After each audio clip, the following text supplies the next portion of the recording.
Okay, I think we're good now, hopefully. Oh,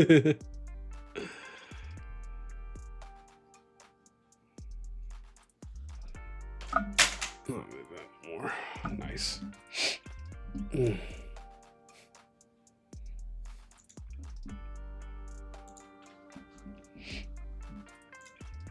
Sweet, sweet.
Scotty, what's up? What's up? Welcome. Villain, what's up, man? This game still has players. I thought it would have phased out already. Trader, what's up, man? Is painted in that KVK? I'm not sure. I'm not sure. We got a couple thingaroonies to get to today. I'm pretty excited about this one. We got enough things for us to cover today. So absolutely should be plenty to do. And I ended up limiting a bunch of stuff too as well. So hopefully the stream goes a little bit better. I know we had some lag moments yesterday. So hopefully we can avoid those.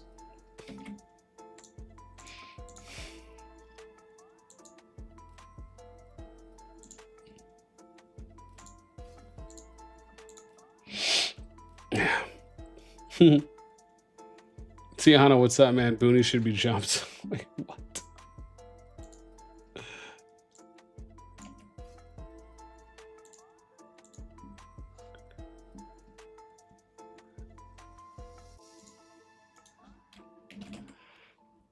Oh, I'm probably gonna clear out my. Jeez. For real.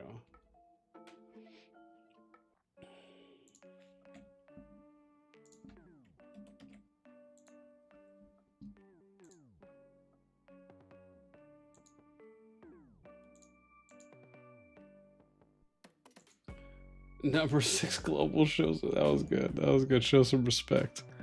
And annoying. Jeez. Yeah, so the first thing we're going to be doing today, which we'll be starting this up in a bit here, is I want to look at this video that Phantom made, because apparently he's rebranded. It was Phantom, now it's Green Sniper, and he talks a little bit about, I think from what I had gathered, his KVK, kind of him quitting doing content. I don't know if he's still planning or going to quit the game, but I thought this could be just an interesting watch, because it's not too often that you're, which I guess is kind of nice, right? Because you're not usually hearing that often about CCs that are quitting. Whether it's to be fair, usually if a CC quits, at least in videos I've seen, they're typically quitting the game as well, right? So it's not as though it's kind of like you're getting both, right? It's not just one thing. So we're going to give this a watch. And again, this is pretty short. It's like 8 minutes, 7-8 minutes. So we'll watch this, react. And then next up, we have some milk investigation. So I'm going to be investigating milk. And that should be fun, because it's gonna come down to us reaching out to a number of people. I'm gonna keep kind of like an active notepad so you guys can see that on screen as well. It's kind of like, you know, what are we tracking down? What are we trying to find out? Questions that we have, and just see if, you know, anyone is down or interested to talk with us, you know, about anything. And then once we kind of cycle through that, depending if we're getting some hits back or not, we'll either continue with that if we are, or if maybe there's, you know, maybe someone there internally, you know, wants to come on stream and talk to us. Dope. If not, then we're going to move on to the kingdom invasions, because this has actually been something I've been wanting to cover for a minute. And I know the more prominent one that had just played out, I think a few weeks ago, was the S2AK and EXG. So I want to see if maybe we can talk to someone from, you know, maybe both sides, whether it's the defending side, the invading side, and just kind of get their thoughts on it, because we really haven't seen it popping up that much more. And then I heard from someone that they might have suspended it, possibly. So I don't know what's going on there.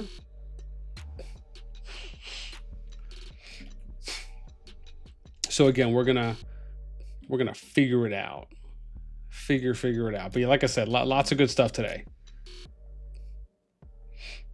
Yeah.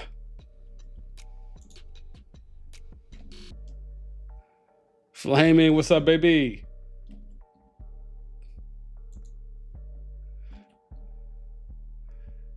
Yeah, we're gonna watch the video here in a sec and see what he's got to say. It's Tamaris, huh? Well, let me do it if I space it out. Oh, look at that. It does. Dope.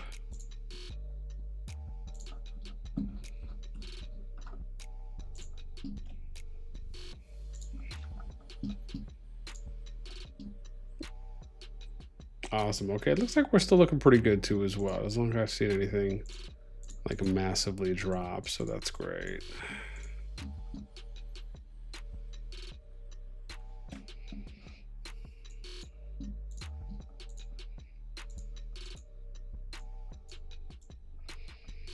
Okay, well, let's go ahead. We'll give this a sec.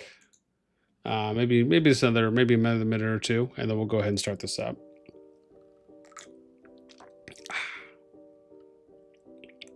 I got some wine with me too. Oh, so nice. It's a beautiful thing.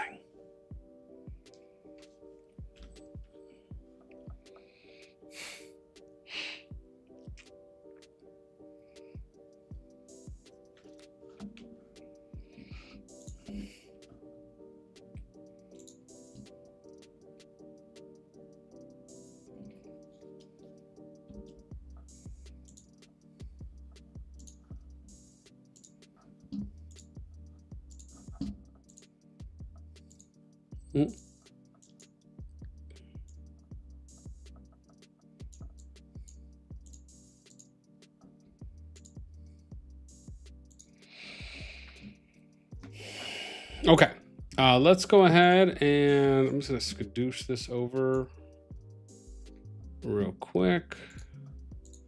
While we do that, all right. Let's max screen this. What's going on, guys? My name is Mystic, and oops, hang on. Let me do this real quick so we can play that at max volume. Okay, here we go. Welcome back to another video. I'm sure you guys will see that I have rebranded my channel, and I am now called Green Sniper. That is mainly due to the fact that that was my name a long time ago when I first started YouTube, and the name Mystic was created when I started doing Call of Dragons content. So I swapped the name over, but I'm going to be going back. The reason for this is that I have already played 2 KVKs now where I'm doing nothing but farming. YSS KVK I played on my friend's account, who was gracious enough to let me use it, and I fought in Zone 2 against YSS, but I wasn't really having a lot, or not against YSS, against Milk, but I wasn't really having a lot of fun, because it was mainly just a bunch of ratty calves and like not too many mage fights, not too many balls where it felt like I was getting good engagement and having a lot of fun. So yeah, the second KVK I'm in, it's the OMG Rack versus Ink and Lion, and it's just a Diplo win KVK, and it's not really something that I was looking forward to at all. I honestly thought there would be more mock wars against. Okay, yo, already Mystic is coming out guns blazing here. The fact that oh god, I mean, listen, it's another person saying about the ratty calf play, which I imagine probably is factored into the city hopping debate. And then, right, so that's already one. And then he goes and talks about a different KVK and says that the situation there with OMG and Rack is basically a Diplo win, which is interesting because we have been hearing a number of people that have said this. I have even came out, and even though I didn't say it was a Diplo win, I very much was on the side of, look, man, based on the numbers, I mean, there's a clear advantage here. You can't say anything other than that, right? Objectively, that's what the data showed. And so, you know, you look at the situation, and again, people could, you know, they can make their mind up and decide whatever they want, and that's fine. But at the end of the day, right, there is a clear numbers advantage. Now, whether or not the totality of those numbers, hi sweetie, the totality of those numbers add up, right, to be, you know, full power for their team, full power for the other team based on what they are. Okay. Now, you know, is it likely that the stronger team is going to have potentially less engagement than the weaker team? I mean, probably not, right? I think that's fair to say. And so, you know, you just, I think you look at the situation in a neutral way, and, you know, based on the numbers, it just didn't look like it didn't look like it might have been the fairest matchup overall, right? I think that's fair to say. But this is funny that Mystic just 100% just dives full in and just like it's a Diplo win. It's just funny. Rack, but it seems that they don't really want to do that because we've done them at a time that is terrible for me. It's been 15 UTC, and we do it maybe once a week. So I honestly, I can't really blame the R4s and OMG because they had told everybody already that we were going to be allying with Rack, but it's just very disappointing that we just haven't gotten a lot of fight. Also, I just noticed my green screen is green screening my fix that. But yeah, I did get the green screen. You guys obviously can't fucking see it, but it's right behind me. So pretty cool. I gotta adjust some settings on there. But yeah, literally all KVK has just been nothing but farming. I honestly think my interest in the game is fading. I really don't want to log in anymore to fight. I really don't want to log in anymore to do anything other than just to farm. The game is pretty boring right now. Really boring for how everything is going. I don't know. So I'm gonna start making content on the other game I used to play. It's called War Robots. If you guys are interested, you can continue to follow this channel. If you're not interested, then sadly this is where I split off from the rest of my fan base. I can only thank Call of Dragons and all of you guys for watching my content. I really appreciate it, and I won't ever forget it. This is me basically. I'm gonna be quitting Call of Dragons content. I'm not gonna be making it no more. So yeah, it's been pretty fun, but I don't see myself enjoy. I don't really enjoy making content on the game with how it's been. So with that said, I will leave you guys with this. I am going to be joining Nader's project called Statement.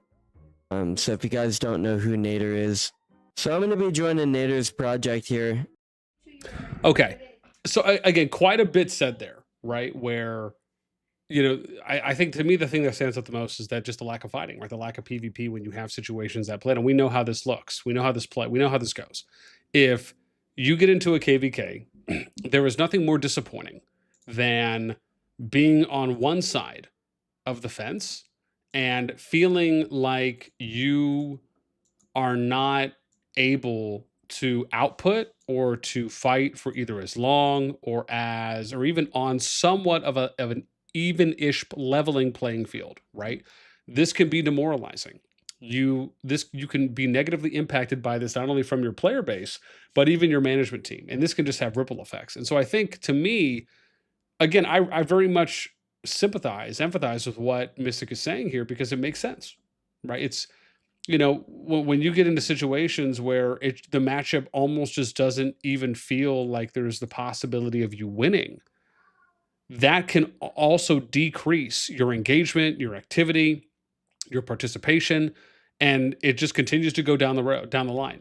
So yeah, I mean, again, this is wholeheartedly disappointing, and I think, and again, this isn't to say that, oh, it's all OMG and RAC's fault, right? And we're not saying that. What we're simply saying is everyone has to be aware of what those repercussions and those after effects are, because they are real and they happen in more KVKs than I think some people either might be willing to admit, or some people just may not be aware of how prominent of a issue slash a challenge this really is. So this is interesting. Now he's talking, kind of transitioning a bit here, to talk about him going to statement, which, again, I've heard about this. I think Nader actually had reached out to me at some time, I think, and was giving me a little bit of information here on statement, as far as, hey, like, this is a thing we're doing. I think so. I think there was also some COD Discord Gen chat going on about it. So this is interesting, right? You kind of have like the statement thing, you got the NVR thing going on. Now, I think obviously they're going to 808 from what it looks like. I'm curious to hear what he's going to say about this. This is Nader using statement. So these are the people in statement right now. You got all Camilla, I think, was in NTS. You got Sunny B, John Snow, who's a good friend of mine from Vex. If you guys remember Vex, I made some content on there. And then we got Booney, who's in R4. And Nader is the king. So there's a lot of people that are going to be going over to statement after the KVK ends for wherever they are. So we're projected to be at 13 billion. I will still continue to be active in this game, regardless of me making content on Wargobots or not, because I genuinely do still like Call of Dragons, although I think my spending will definitely cut down quite a bit. I haven't bought daily deals and I don't know how long now. I'm not even focused on that. I do have Verdun at 5544 though.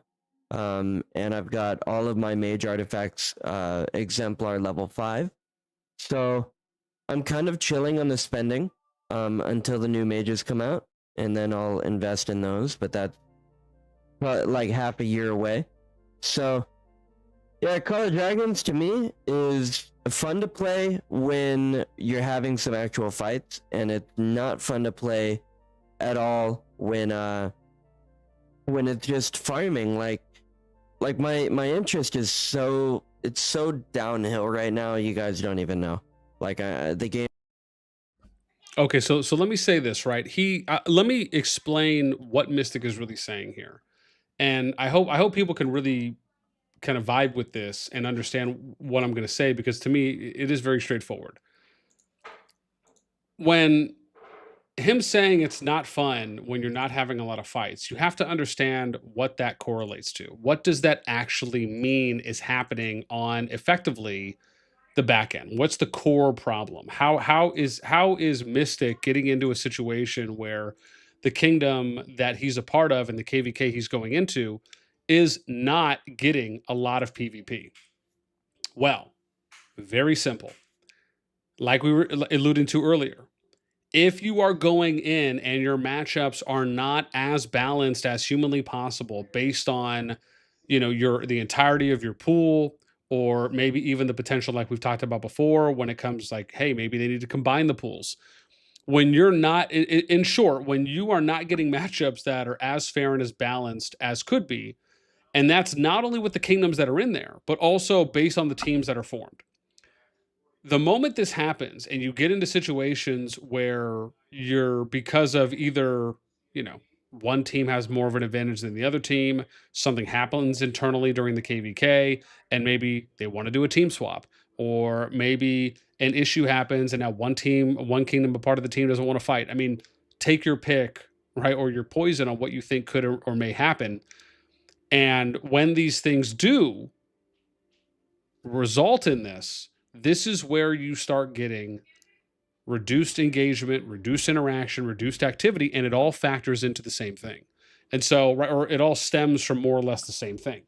And again, I get where Phantom's going, man. Like, I can only imagine how boring it must be when, especially, you're in a KVK where the mismatch is clearly obvious on paper. And you have to understand, like, that's where it really starts, right? When you think about it. Because as an average player, right, in most cases, you're not usually getting kind of a 411 or a download on how does the matchup look and other people. Because even when I was playing Rock, you didn't really have people that were doing what I do, which is like, let's assess the entire pool. Let's look at what the teams are. Let's talk about those, compare those with other teams. Let's now look at the matchups, talk about those, compare those with other matchups. Let's look at both sides for the two teams that are going to be in the matchup, and then get our thoughts, and then maybe even talk to people that are going into the KVK, right, in management. So we're really kind of covering things in a more of a holistic way, at least than I have seen before. And players will pay attention to these things. They will take time out of their day to go and look at who they're facing, you know, what are their peers, what are their teammates, their clan mates, their alliance mates saying about the matchup? What are other people saying about it? What are some content creators? And all of these things, it's all just psychological warfare, right? To a degree. And the moment that you start having this narrative that gets put out there where it's like, oh man, you know, the other team is just, you know, stronger than we are, or they're much stronger than we are. The fact of the matter is that it may not affect you immediately, but that will have ripple effects throughout the KVK. And I think, again, a good example of this, let me kind of give you two parallels here, right? So on one side, if you look at the OMG and the RAC situation, right, the other side clearly did not fight as much or as hard or as long as OMG and RAC could have, right? But again, part of that was factored into probably how they viewed the matchup and anything else that has to go with it, along with just clear statistical disadvantages. And then you look at the opposite side of this and you take a look, and for example, you look like the Milk and the YSS situation in KVK1. A little bit of a different situation where this one really came down to more visible activity, right? Not necessarily really more of kind of like a PvP or fighting or punching stat lines. So on that side, it's okay, well, you know, we're pushing really good for the first 2 days, and then whatever happens, something happened there, and then all of a sudden they're not pushing with as much activity. YSS counter pushes, and you're wondering, well, where did Milk go, right? And the fact is it can be very difficult to rally the troops. So yeah, like we've talked about before, there's probably more to the story there. But my point is that when momentum shifts like that, it can also create a demoralizing environment that can be difficult to kind of re-overcome, if you will, right? Once you're kind of the one that gets put on the back foot after you have good momentum. So yeah, let's continue with it. It was just, oh, snore, just a fucking snooze. And yeah, this is all I've been doing the whole KVK. You can see my merits, $500,000, it's terrible. But yeah, that's pretty much all I got. I created a second channel at first to kind of see like what the engagement would be with War Robots, like if my coming back to War Robots would even be worth it. And the very few live streams I did, I got more views than my Call of Dragons live streams recently. So I decided, you know what, fuck it, I'm gonna go full-time into that and kind of just start making content and hopefully get into their creator program over there. But yeah, I already changed the name. I already made a banner over here, so if you guys are interested, I'll be doing a couple live streams here soon. Maybe either to work schedule. I've continued to watch my Call of Dragons content, who were ever interested in my journey, and that's all I gotta say. I guess basically what this is I gotta rediscover my love for creating content, because lately I haven't been posting a whole lot. I'm sure you guys have noticed. And it's mainly due to the fact that like I'm just not really interested in making content anymore. And it's not like I don't love doing it. I do, but Call of Dragons kind of there's just not a whole lot of content to make. Especially being a mage and infantry player. So, yeah, I think I'm gonna end it here. I hope you guys do end up watching the other game. If you don't, I completely understand. Okay, yeah, we'll probably stop it here. So I will say this, right? At least on the ending piece he said there, when it comes to him kind of trying out different games and seeing what kind of attention engagement he's getting there. To be fair, listen, man, if you find a game that you love playing, it's a little more niche. Maybe there's not a lot of content that's being created for it. I mean, you absolutely can land and just hit a gold mine, or you can find yourself, even if there's just less people to compete with, right? I mean, it also depends on the type of content that you're doing, trying to find and put out content that's a little bit different. Even if you do put out some content that is similar to what other creators are doing, or it's kind of just the general bag of, hey, this is, some of these things are going to be consistent across CCs. However, it is very important, at least I believe, that if you're going to do content, it's nice to differentiate yourself, at least in some way, in some big way, that doing something that no one else is doing, or having a unique take or unique angle on it. And so, listen, if he's finding success, or even some of it, right, that it feels like, hey, there could be something here, I think, why not, man, right? You owe it to yourself to see what you can make of it. So, definitely wishing Mystic the best, man. And obviously it sucks to see, any CCs shy away, or decide to change directions. But at the end of the day, man, listen, if it's in, if it's something that's going to make you happy, IRL is always going to come before the game, and I think happiness definitely should be prioritized. So yeah, man, hopefully Mystic, hopefully he does well. I'm curious what some of the comments might be on here too as well. Let me see here. Let's give this a thumbs up. I'll have the link here. I'm gonna link this too as well in chat in case you guys want to go support this real quick. Let me see. I'm curious what some people are saying in the comments. I read Quit the Game first, but as a creator, I understand the decision. You have to do what you enjoy. Yeah. So you said I feel the same way. I'm probably quitting soon too. Stereo. Honestly, that was expected for non-whales playing in top KVKs. That's why we poor people found fun in lower KVKs. XD. Anyway, good luck, brother. Yeah. Not only time, this game will sacrifice your health plus mental health. Use NVIDIA broadcast. You don't need green screen. But yeah, damn, are you quitting? Okay, yeah, then he just asked, yeah. Okay, so that's good. Like I said, man, I wanted to cover this. Next, what I want to do is we're going to start doing some milk stuff. So some of I've been really wanting to kind of hammer down and look into a little bit more on the milk investigation pieces. So that's what we're going to actually start doing. Oopsies, whoa, I didn't mean to post this video link, dear Lord. So yeah, so that's what we're going to do now. So the milk investigation stuff that I want to do, I'm going to switch over here now. Let me see. Can I open this up? Cool, I can. Dope sauce. All right. Let me go here, and I think it's like 05 or 10, wherever the 6-day thing is. Oh, it was 5. I had that right. 7. Cool. All right. So what we're going to do here is there's a couple things that I got to do on the milk thing. So first and foremost, let's load this up for their KVK. And I need to start off by hitting up Midget, because I need to see and say, hey, listen, man, I know there's a lot of stuff going on there, but I'd love to kind of hear from him. And then I want to see if there's anyone else there that, kind of wants to share anything on the situation. So let's load this up. I'm going to look at some people there in the Alliance. I'm also going to kind of write some notes up too as well for kind of what, at least I've been experiencing, or not experiencing, but what I've been hearing, some of the things that I've been hearing. So cool. Let's do this, because I absolutely want to check this out on what's been. So let me get my notepad out here and let's do this. So what have we actually been hearing?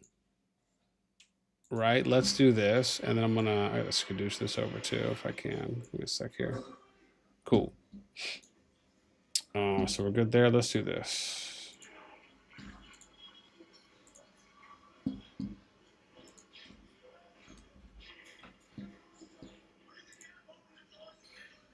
Okay.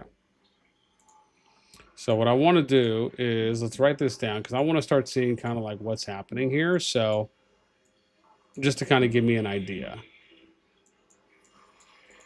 Right. So we need to figure out a couple things here. Firstly, what we need to figure out is what happened at effectively the inflection point, the turning point, I guess I probably should say, right? Which is what happened effectively after day 2, right? So I think to me that's like the biggest one there is, what kind of caused what was maybe leading up and happening before. So I'm actually going to message Midget real quick. I don't know if he's online right now, but let me message him on Discord and I'm going to do that. I don't know who this person is though. I love when you just get like random messages from people. I don't even know who this person is. We'll do this. And we're going to ignore your request. All right. So let me hit up Midget. Yeah, let me see here. Dun, dun, dun, dun, dun. Yeah. Okay, here we go. Whoa, hang on. Is this it? Is this the stuff he sent me? Let me see here. Because he did send me some stuff. I don't know when this was. Oh, hang on. That was a minute ago. Okay, hang on. Let's see here.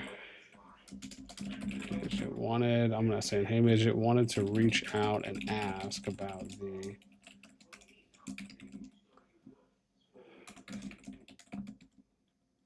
milk NVR YSS situation. Let's see. Situation. What happened in zone 2?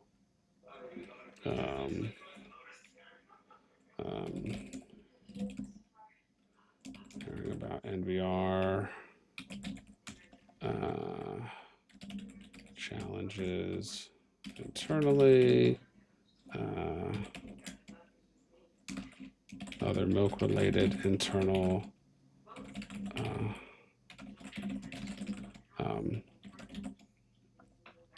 let's say I would love to we'll talk about it or hear from you if comfortable.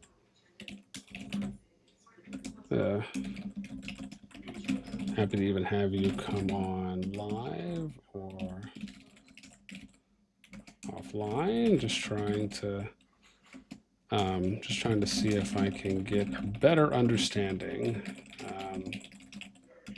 situation, since it seems like quite a bit happened. Wishing you well. Cool, awesome. So we got Midget messaged. Let me again and listen, man. If there's anyone out there and you guys want to come on, so this is what I'm understanding right now about the milk situation. So I have, what is this here? This is what I've heard from some people, right? So I have something with Barracuda. Now I don't know. I'd have to reach out to Barracuda, right? So I have Barracuda plus his Brazil team. Wait, can you guys? Is this font big enough for you guys? I don't know if it is.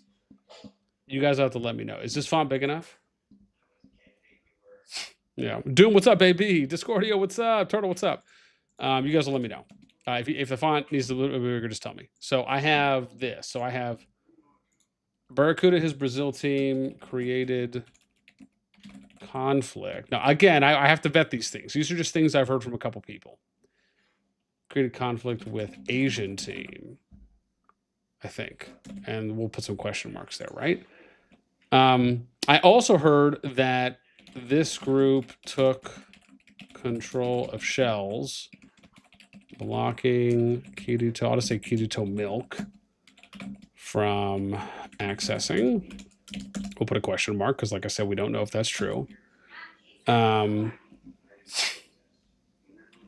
then I also heard that plans with Kolak and Abda behind milk leaderships. Bex recruited for NVR. Okay. Let me increase the font here a little bit. So, what is it? 28.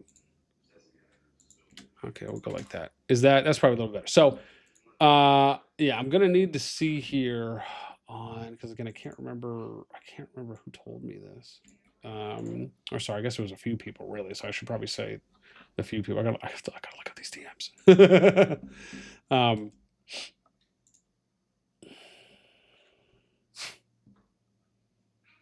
Okay, I think I found it. So okay, so again, right? So this is what I have so far. Torian, what's up, man? Get the eyes. So right, so I reach out to Midget. Now I don't know who Barracuda is, right? So I don't even know if Barracuda has Discord. I'm gonna see if he does, right? Because this is a name that came up. So again, we're gonna do some due diligence. I don't know what his Discord is, so I have to see here. Oh, is this him? Hang on, is this him? Oh yeah, I think this is him because he's in Milk. Yep, Milk Barracuda. I think this is. Okay. Oh, I should probably confirm though first, right? Hey Barracuda, were you built there? Hey, let me see. Hey, actually, this is what I'm gonna take a screenshot of the milk board, and I'm just gonna ask him first, just because I want to confirm it's him before I like ask anything. So, Mookie, what's up, man? Barrow was R4. Yeah, I'm gonna ask him first because again, I want to be sure. I don't want to make any assumptions here.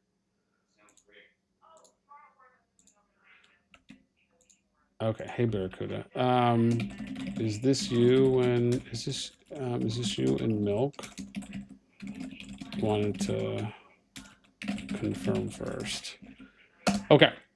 So, okay, I just messaged Barracuda to ask. I'm trying to get a confirmation if that is him. And then again, we reached out to Midget. I guess I can reach out to Kirito as well, right?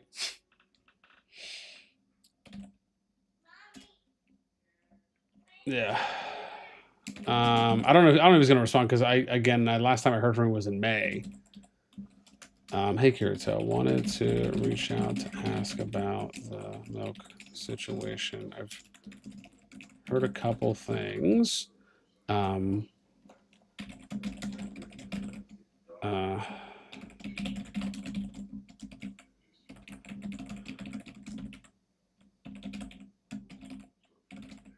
Aside from the NBR mentions and the Zone 2 performances, let's see here.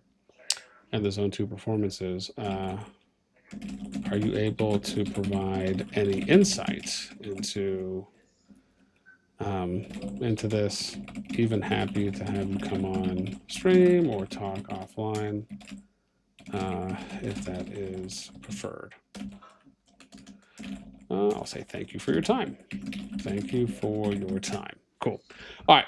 So we got Kirito message. We messaged Midget. And I messaged Barracuda. So yeah. Again, I'll probably reach out to a few more people.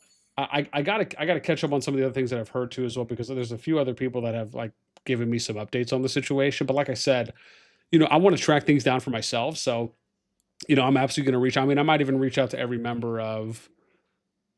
Oh, you know what, man? I should reach out to KT too about the whole like spy stuff that was going down. Oh god, that'd be a good one. Where's KT? Hang on, is this KT? Hey KT. Are you the KT that was building for my assassin KBK1? Okay, I don't know if this is the right KT. I think it is. So I just messaged KT. It's space. I think it's K space T though. Right. So I've messaged him before. I talked to him in June, but this was of last year. Okay. Mookie, what's up, man? Borrow was R4 and Stellar Milk. Wolty, what's up, man? Rhinos, what up, bro? Hey, what are you doing? Investigating milk for what? So I'm investigating milk because I want to try and find out some of the things I've heard. I want to see if there's any truth to it, or is it just smoke that's being blown up? So, like, to me, I have a couple questions, right? So I think let's do this. Question one, right? So this to me is questions. Question one: why did activity drop after day 2. Right. So like to me, yeah. Right. Why did activity drop after day? Oh, sorry, day 2, or sorry, after day 2 in zone 2. Right. So for me, I think that's a fair question. Right. For me, I want to know. Like, so this is a question I have. I think if I had a second question here on this is, uh, you know, let me see here, right? Are any of the, I'll just say rumors slash mentions hold any truth, right? So I think that's fair. Right. And then I think 3 for me, right? Right. Did leadership face any challenges prior to this season or during leading up to zone 2, right? So I think, so for me, I think like these are some questions I have for at least like things I can just think of right now. Maybe there'll be 1 or 2 more that come to mind, but and I say this because I think to me it's very unprecedented, right? Like I think a lot of people would say that they hold Milk, previously Echo, once upon a time, in a higher regard. And especially with, what appeared to be a better performance last season. And then you kind of come into this season and you see what happened. I mean, you can't help but just wonder whether you feel sorry or you feel bad for what ended up happening there in Milk. But to me, I just, again, right, is part of me feels like there has to be more to it. Like there's so much stuff that's being talked about from what I've heard on now from multiple people on like this Barracuda thing, this Brazil team thing, with the NVR thing, with Abda and Kolek, right? Was there anything happening there? Right? They say there wasn't based on the video we listened to yesterday in their NVR town hall. Also, was there some activity or internal things happening up in Milk at leadership? Right? Did that potentially have ripple effects and work its way down? It's just, you know what I mean? Like, what's happening? And so, and again, listen, if there's nothing to it, and then that's fine, right? But I think I at least want to ask the question, right? If I'm hearing these things, and I'm hearing it from more than just one person, I at least want to ask. And if the answer comes back, it's like, no, man, listen, that's not what happened at all. This is exactly what happened. Okay, fine, fair, right? Like again, I'd love to hear that too. Yeah. Mookie, what's up, man? What happened in Milk was a perfect shitstorm. Not one factor caused the mess by itself. I mean, that's what I'm talking about, right? Like, that is part of what of what I've been reading, and from what people have been telling me, what I've been hearing is that there's multiple pillars, right? That kind of got pulled out, or at least multiple things that happened. Now, again, right? Is that true? Is it not? I don't know, right? That's part of why I want to ask the questions, right? To see what kind of answers we get.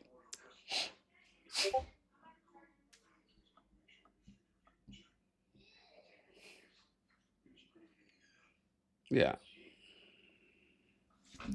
Right. So, oh, here it is. Hang on. So it's,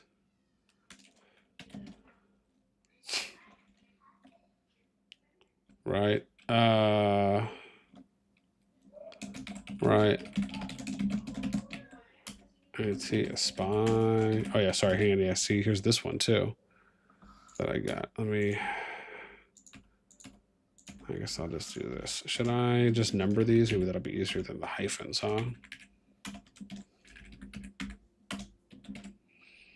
Let me see here. Yeah, as a Milk member, this info couldn't be any more wrong. Listen, man. Listen. That's fine if it is. I just at least want to ask the question. Right. If I hear something from one person, I don't hear it from anyone else, or nothing even close to it, again, I don't, I kind of take it with a little bit of a grain of salt. Right. But if I start hearing kind of similar things or the exact same things from multiple people, that's when my eyebrow starts to raise a little bit, where it's like, okay, let me at least ask. Let me go and, see if this is even worth anything.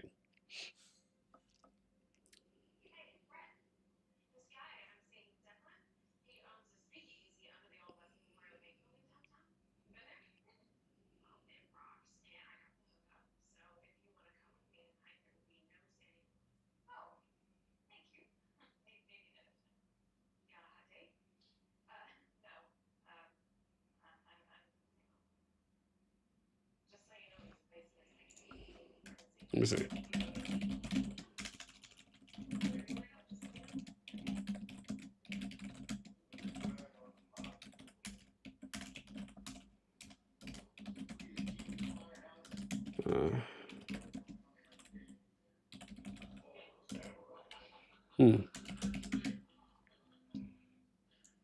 Is that what I got here? Let's see. What else? I'm reading through a couple DMs here.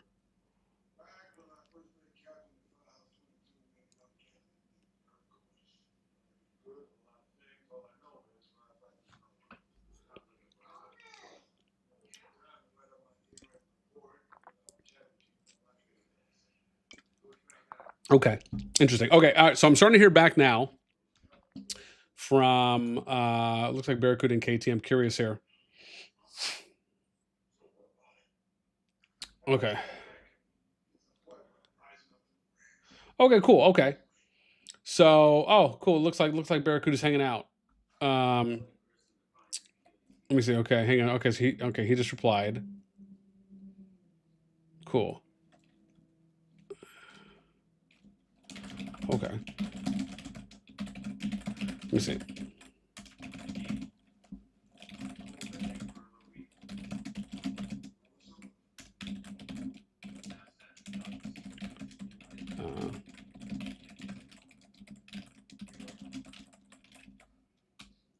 Let's see here.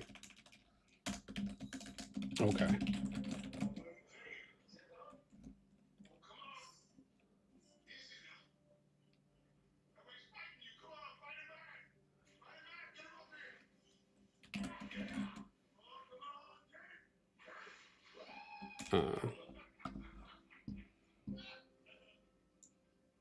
Let me see here. I'm gonna send these over, right? Let me see.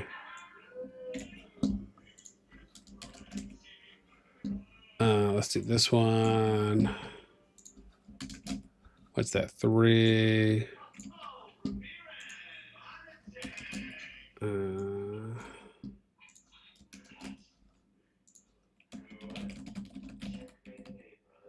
Okay. All right. Cool. I just replied to Barracuda. I'm seeing. Oh, cool. Awesome. This is KT. Okay. Cool. So KT just replied. Oh, dope. Let me see here. Dope. Hey, I would love to talk. Let me see. I would love to talk to you about the spy accusations.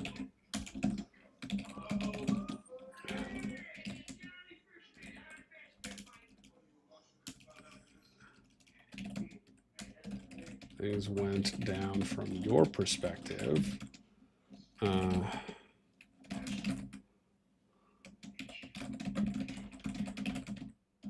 So let me see. Would you be interested in coming on stream to talk about it, or maybe offline? Okay, awesome. So I just responded to Barracuda and KT. They hit me back. So I appreciate the prompt replies. Thank you for that.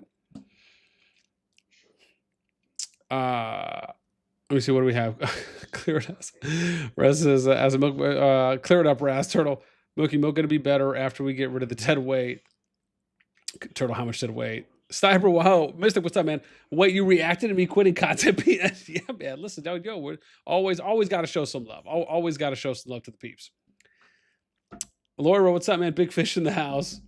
Sonny, what's up, man? Alliance is just taking these groups that rotate everywhere and they all have history with each other. It's just making them implode. Yeah. You know, so I will say, man, that's actually an interesting point made about, you know, kind of almost what it feels like we're slightly talking a little bit about, which is, you know, you have these situations where, you know, sometimes when you have bigger kingdoms, you run into, sometimes you'll have a bunch of small groups and it's not really like individuals. Like there's a big difference between a group of 10 or 15 or even 5 people or more, right? Joining your kingdom versus individuals that are coming in, right? Or a pair of 2 people, right? So if it's like 1, 2, especially more like singles, because it's a lot easier for an individual to come in and to fall more in line, right, to assimilate themselves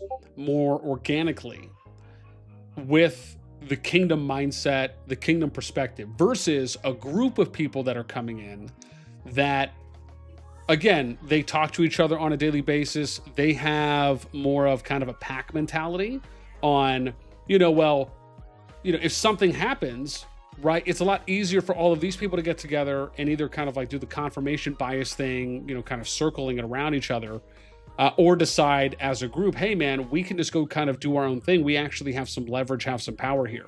And the dynamic is just a lot different.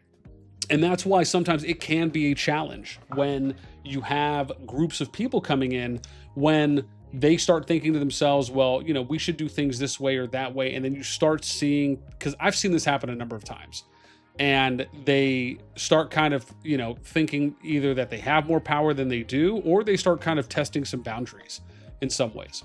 And so I absolutely agree there that it can be a challenge, but typically only if the group makes it a challenge, right? Only if they make it a problem. So absolutely. Let me see. Okay, hang on. I think KT just replied. Oh, okay. Okay. Awesome. I mean, yeah, let me see. Okay. I would even be happy to get a write-up from you that I could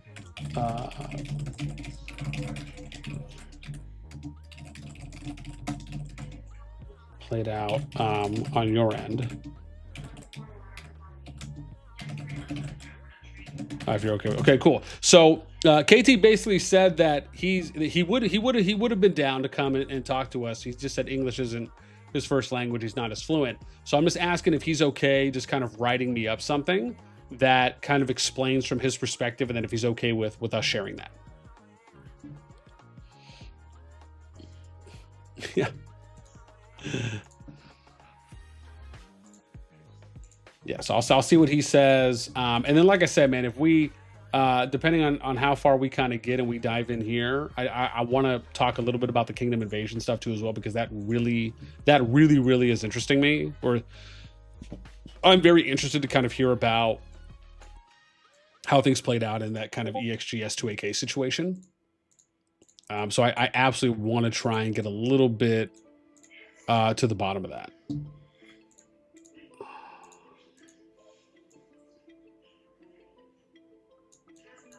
Yeah, because I'll be honest, man, like the number one thing right now is like, we just don't know. Like there's so much unknown right now about, like, that's the crazy thing, right? Is, so I've heard two things about the Kingdom Invasion thing, right? And then we're going to come back to the Mook stuff.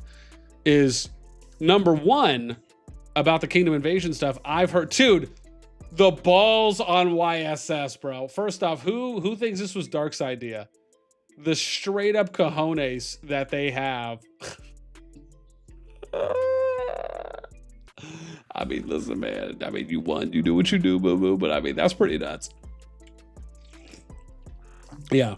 So, but the two things. Sorry, I'm getting sidetracked. The two questions I have regarding Kingdom Invasion are as such. Number one, how did it actually play out? Right? Like, was it great? Was it awful? Did it go okay, but they just didn't make some improvements to it, right? And then number two, why have we not heard about any other kingdoms going through invasion yet? Because one of the other things I've heard from a few people was that, and the most recent one was, I think from Kolak. It was either him or Paradise. During the town hall, the NVR town hall, they said something about the Kingdom Invasion, how the devs have suspended it or delayed it because of the amount of like negative feedback that they've got about it. Now, again, I don't know if that is true or not. I want to try and go to the source and talk to some people about it, but that's what I've heard. And it's not just from that. I've seen this from other people that were also sharing their thoughts on Kingdom Invasion.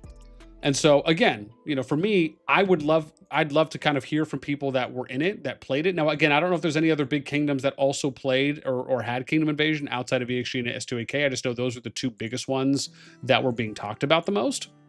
So for me, again, I would absolutely love to sit down and talk to someone from any of those. I mean, preferably leadership, but I mean, if you're someone that just fought in it, I still would love to know. especially from both sides. So yeah, absolutely. That's absolutely something I want to do. So let me, if I can, let's head back here. I want to, oh, actually I'm already here. Cool. This makes it 10 times easier. Sorry. Let's do, where's milk? They're up here, right? Yeah, they are. Oh wait, is this them? I don't know. It is cool. Okay, awesome. Okay, hang on. So let me see. Okay, hang on. I just heard back. Oh, cool. Okay. Okay, hang on. So Barracuda's down to come on stream. Okay, cool. Let me know when you're ready. Okay, cool. So Barracuda's gonna come on stream. He's happy to come on. Again, we'll talk to him for a little bit, and see what's going on there. So I'll just wait for him to let me know when he's ready, and then we can go ahead and get Barracuda in, right? Because to me, again, I want to at least try and hear from some people, right, on what actually happened. What did they see go down? I think it's important to hear from people that were kind of there, you know, somewhat on the ground floor, right? Okay, here we go. 103. Let me see here. Did he hit me back yet? Let's see.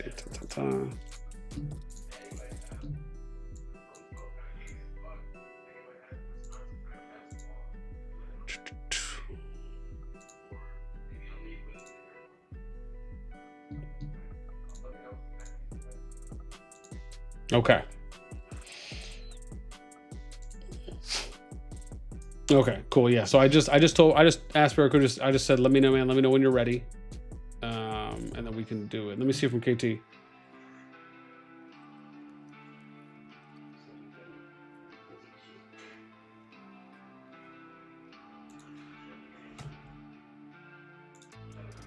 Okay, cool. Yeah. So looks like KT's okay with me sharing what he writes up. Okay, I'll share this as well. Like if we get Barracuda to come in first, we'll talk to him, and then I'll share with what KT wrote to me.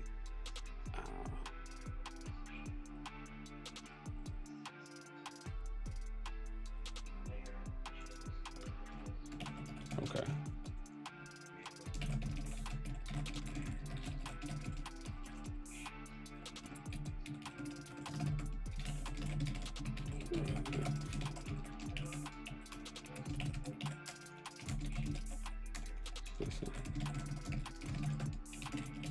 Saying that you didn't.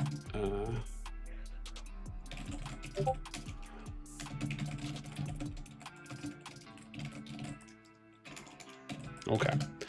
Awesome. Okay, so hang on. I think we're gonna get Barracuda in here. Oh, and hang on.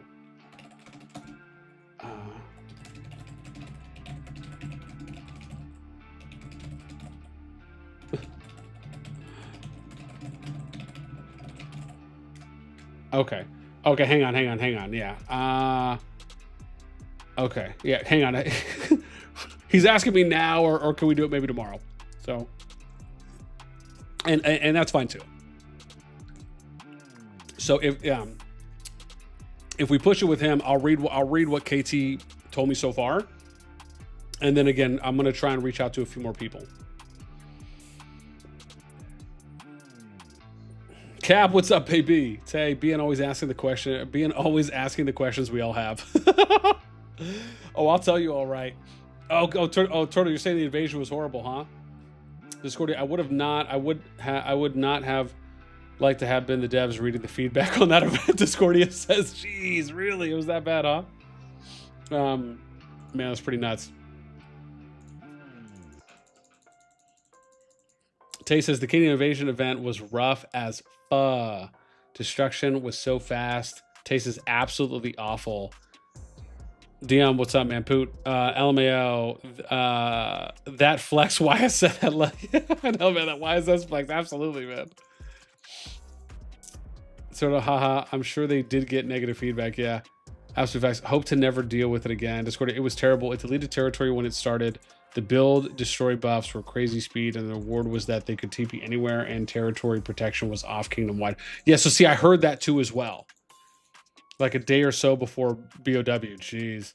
And I think they said it will normally be opt-in, but not for the lucky test kingdoms. I love how you say not for those fortunate, not for those that were graced by the system opting them in. Of course. I see what you're doing. Yeah. And like I said, man, I absolutely want to hear from, I would love to hear from some people too as well. Like I said, I want to try, I don't know if there was any other big matchups besides the EXG S2AK one. I know that was getting a lot of play on COD Discord where people were talking about that. Like I said, when that one interests me.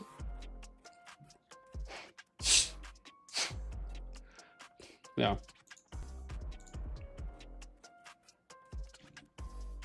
Oh crap, what's my level here? Oh, I'm good.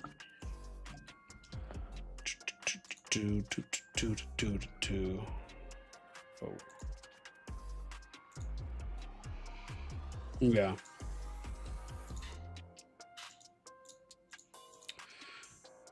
Yeah, right. Discord, the prep stage was use all the stuff you'd normally save, speeds or infinity points, buying gems, so crack and focus. Wow. Mookie, BN, dial me into this live stream via Discord call, and I'll give you my perspective as an original. Okay. Now, absolutely, man. Listen, I'm happy to hear from someone in Milk, man. I haven't heard from anyone in Milk, so I am more than happy to hear about it. Yeah, dude, shoot me a DM. Shoot me a DM on Discord. And again, I would be happy. I'd be happy to hear from someone.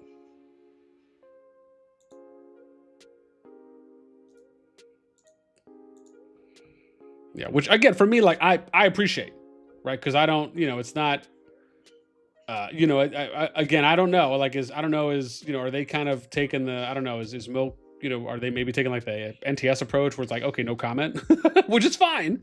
But again, listen, man, if there's someone down to have a conversation, wants to just tell me a little bit of what they've seen, I'm happy to hear that. Yeah, should be a deal on Discord. Tay says a lot of players got burnt even with the active bubbles. Weird a bit. Sonny says devs just decided to punish EXG for simping forever in G1. Sonny, dude, it's funny you say that because I have heard this from a few people about how they basically got screwed and forced put in. I don't know if it was them who got forced, like they got force skipped, and if it was also them. But yeah, I did see if it was like a meme or two and some people that were talking about that. Yeah, they got opted in for that. Yeah, yeah. I'm sure not fun, to say the least.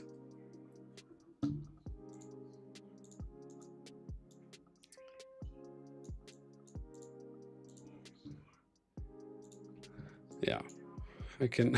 So I can imagine on that one. Oh, hang on. Let me see. Okay, hang on. I'm getting hit up. Give me a sec here. Let me see if we can get Mookie in. Let me see what Barracuda said. Okay, I got 45 minutes for a seat. Could do quick. Okay. Oh, wait, okay. Hang on. Because Barracuda just said he's down. Okay, yeah. I can call you here. Let me know when ready. Okay, cool. So looks like we're gonna get Barracuda in. So he's down. He's got a little bit of time. So Mookie, I'll get you next though, right? So I got you on standby. But I'm waiting right now. If he gives me the go ahead. Okay. KT's also giving me more write-up. So again, we're going to read what KT has to say. He said it's okay for me to share this. So I'll probably screenshot it and then I'll show it to you guys. Cause he told me he's okay with me sharing whatever he tells me. So, I'll give you guys KT's perspective on like the spy stuff. He wrote me up he's written me up a decent amount so far. So again, I'll share that. Cause he said it was okay for me to share and quote him. So, okay. Let me see real quick. Oh, hang on. I think Mookie just sent me a thing here. Okay, hang on. Okay, cool. All right, here we go. All right, we're getting Barracuda in.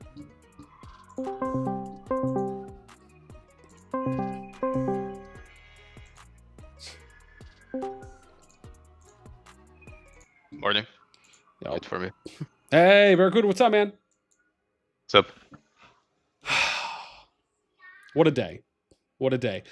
Yeah. Man, so give me, Barracuda, if you can. First and foremost, and I appreciate you making some time to come and talk with me.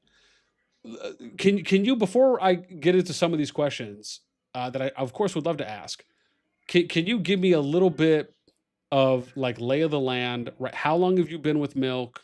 How long have you been in your position? Did you just start doing building this season? Can you just kind of give us a little bit of background, a little history on yourself? Well, I was on FD for a lot of time. And when I saw that things were going in a large direction, I decided to join Milk, help Midget to rebuild his server. And then I want to start as builder, always on MFD. Abda never gave me this chance, so I just joined there to try it out. Okay. Okay. And did you say you were MFD before? Yeah. Okay. Okay. And how long were you there in MFD with Abda? Like 1 year. Okay, got it. And then you said you've been with Milk for what? Did you say 1-2 seasons? That's the start. Sorry. That's the start. We just talked about the project, and I like the idea. Okay. Okay. Okay. Gotcha. So when Milk came back to 60, you joined. Yep. Okay. Got it. Okay. So what? Like 2-3 seasons. Okay. Cool. So when you merged, when you migrated to 60, were you also on the build team as well? Or did that come later? Yeah, I mainly moved to be our 4 or 5. I was never that on MFD by some reason. So I give it a try. Okay. First season was like a mess, but I really catch up. Okay. Okay. So you're there for a while. Can you speak to anything about the I get now and again, I guess just for the record too as well, with where you stand right now in Milk, are you planning to, if you can answer, are you planning to stay and play with them? Are you joining NVR? What's your situation? No, I'm leaving. As Okay. I talked with Kirito, but he never had time, never answered, so I just joined the project. Okay. Okay. And this leads into my next question then about, at least from your perspective, right? You're an R4. You obviously have access, I imagine, right, to management channels, to speaking with other officers, to speaking with the leaders on a little bit more of a personal either way, or just being able to have more engagement and conversations with them. What again? Can you talk to me a little bit about maybe how last season played out with how the management team was, how leadership was, maybe compared to this season? Last season. Oh, we're talking about the Shadow Dragon map. Well, yeah, I guess I'm curious with Milk on. Oh, thank you, sweetie. Thank you. So I guess I'm curious with when it comes to Milk. Yeah, I see. Thank you. The season KT group joined, and I gotta lie, he is very good to work with. He communicates well. We had some problem communicating with the Koreans, but he was like the perfect middle for it. I also learned some building with him that improved my skills. And we did have a very good zone against wall. Okay, and I guess so. So last season you would say, like Kirito, Midget, some of the other managers, some of the other officers, like they were pretty active, or it was normal. It was pretty standard last season. But last season they were way more active. This one they had some problems. I better not comment much. Okay, and then we get to this season. When did you start noticing that there was either a dip in activity, a dip in engagement, maybe people weren't responding as quickly? Did that start before this current season, or did it start shortly after? When did you start noticing that some things were awry? Well, by second day, third day, I got sick, like bad blood pressure. When I was while leading, one of my ear exploded, and then we start losing activity by then. It was a little, what's the word? Numb by that time. Okay, so you're saying around 3-4 days in to the start of the season. No, like in the middle of zone 2. Okay. So before that, so before zone 2 opened, Kirito was active, Midget was active, the officer team was active, people were talking and socializing and planning and people were invested. Like it was still to you everything seemed and looked and felt good. Yeah, Major had a family problem and Kirito wasn't there. Okay. So yeah, I saw that I needed some help. I need some players that knew how to build. Kelly brought some people that were needed to compensate. And then we went in the zone. Okay. And okay, so you're saying in Kirito's case, he either what disappeared or just wasn't there. And Let's just say disappear. okay, He and, joined my chat for that war leading, but he he didn't fear the people to continue fighting. okay, and I guess in Kirito's situation, did you start noticing that happened before the KVK started, or maybe shortly after the KVK started? Hmm? Yeah, by the start of KVK, he started getting less active. Okay, okay.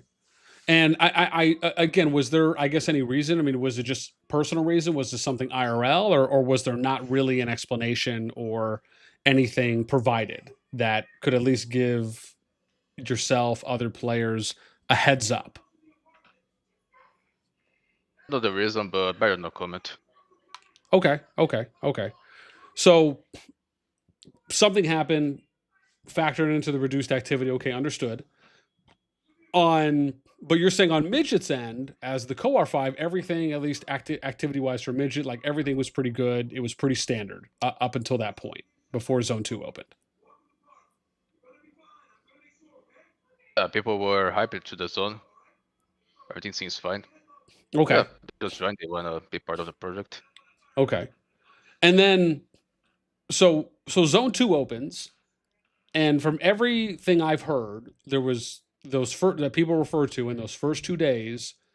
Everything was looking really good. Activity was good. Engagement was good. Players were showing up and fighting. You guys were pushing YSS back.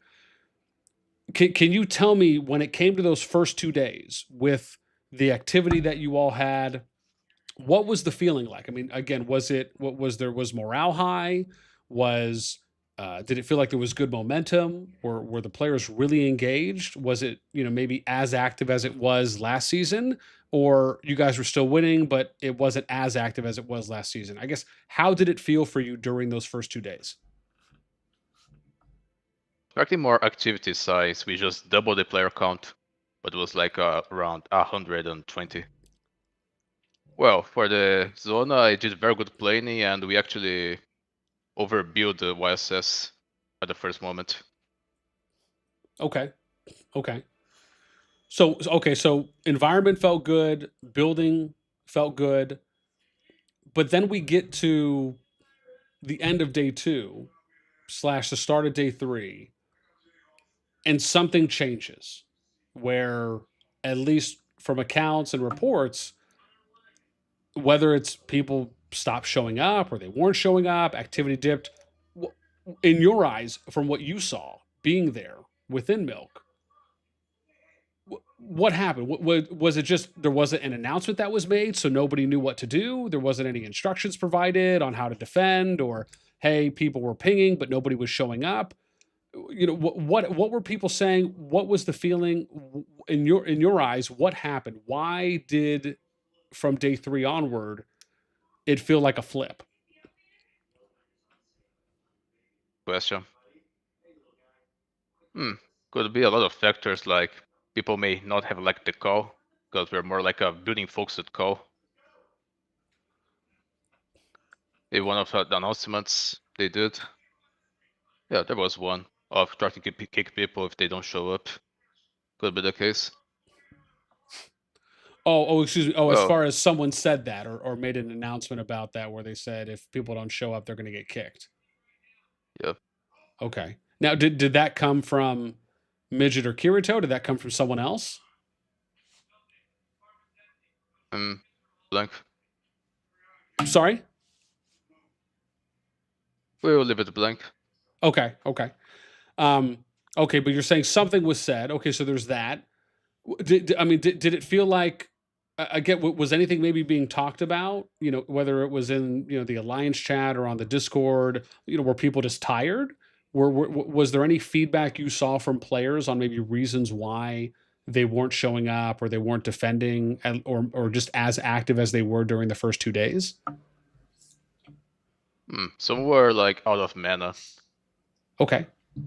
Others, I think they just didn't like the way we do things here and didn't show up. Our voice activity just dropped hard by that day. Okay. And would you say that at least for some people, if they did feel that way, were some of those people also players that had been there for more than one season, or are you maybe referring to people that had just joined this season? Looks like the old players of Milk were underperforming this time. The micro did. Okay. Okay. Just be overburning. We had 2 contested KBKs in a row. Yeah. Okay. So you feel part of what attributed to it was just being in kind of two top KVKs back to back, and maybe just having a little bit of kind of activity burnout from playing. Yeah, it's possible. A lot of people that I knew that performed good just didn't do much. Okay. So we'll even be graded out to rest. Okay. Now, obviously, one of the questions I want to ask: are you again? I know there was a mention for that I had heard from some people, but obviously, I want to ask you. There was a mention about yourself and I guess some members of I guess there's some Brazil team there within Milk. Is there actually a Brazil team there within Milk? Yeah, it's the Wings group I've been part of. We Oh, just okay. created it Okay, awesome. And how many people are in that group? on 20. Oh, okay. So a decent size. Okay. Um, and for I guess for that group, there was some mention about the group causing, I guess, some conflict in whatever way, I guess, or had something happening with whatever the Asian team was there. Is there any, did anything happen between, I guess, your group and the Asian team group, or even if it was small or big, or no, there was nothing at all that happened that could have been anything that maybe that had factored? The Wings group got some kind of what's the word to describe their humor? Like they joke, and I think KT took it personally. Oh, I see. But Okay. I So really thought he left because of other thing. When a random member joined, then he did something like before migrated down with K2. I see. Okay. So it might have been something like friendly or competitive banter or kind of back and forth. But you're saying even though there was some things that were said, it wasn't like serious, or they didn't mean anything harmful or mean. Just joke usually. Okay. Okay. And then I guess the other thing, right? Because again, I know there was some people that had said stuff about, about there was the plans, I guess some had mentioned with yourself, with Kolek Abda on the NVR side, where there was recruiting that was possibly happening behind the Milk leadership's back. Again, I know I've seen what Kolek and Abda have said in the town hall, which is they said there was absolutely no recruiting that was happening within Milk outside of, I guess, the people that were already there, kind of leadership and involved, which I think was a mention either for yourself, Kolek Paradise, obviously outside of Abda. Um, can you tell me, what was there any recruiting that you guys did within Milk where you actually reached out to anyone outside of those people, or was it just players reaching out to you guys? Yeah, most player reaching out to us. Basically, on the third day where I had a big burnout, Abda just step up and ask for R4 to ward it for a while. for a big push. Then it went so well that was a really good rating. I slept in the middle, sadly. Oh, okay. Okay. It was like 2-3 days straight awake. Okay. And then I guess so. Well, thank you for that. I again I appreciate being able to hear from someone else too as well on their from their perspective and what you saw. Uh, now I'm curious on maybe one of my last questions. I know you told me you don't have a lot of time. I definitely want to be respectful and cognizant of that. I know there was a mention of KT and people, obviously the spy accusations and those things were being said. Were you aware that KT had an account in Milk and YSS before any fighting started within the KVK? Yeah, I was aware. Okay. He had the account on YSS since last season. Okay. That was cool. Like his group was here, his main account was here, but then he changed and was like, why he did that? Okay. Well, I noticed that he was building on the other side. I saw him building on Milk last season, and I noticed the same pattern on YSS. But I really doubt he was a spy at all. He is pretty self-confident in his skills. Okay.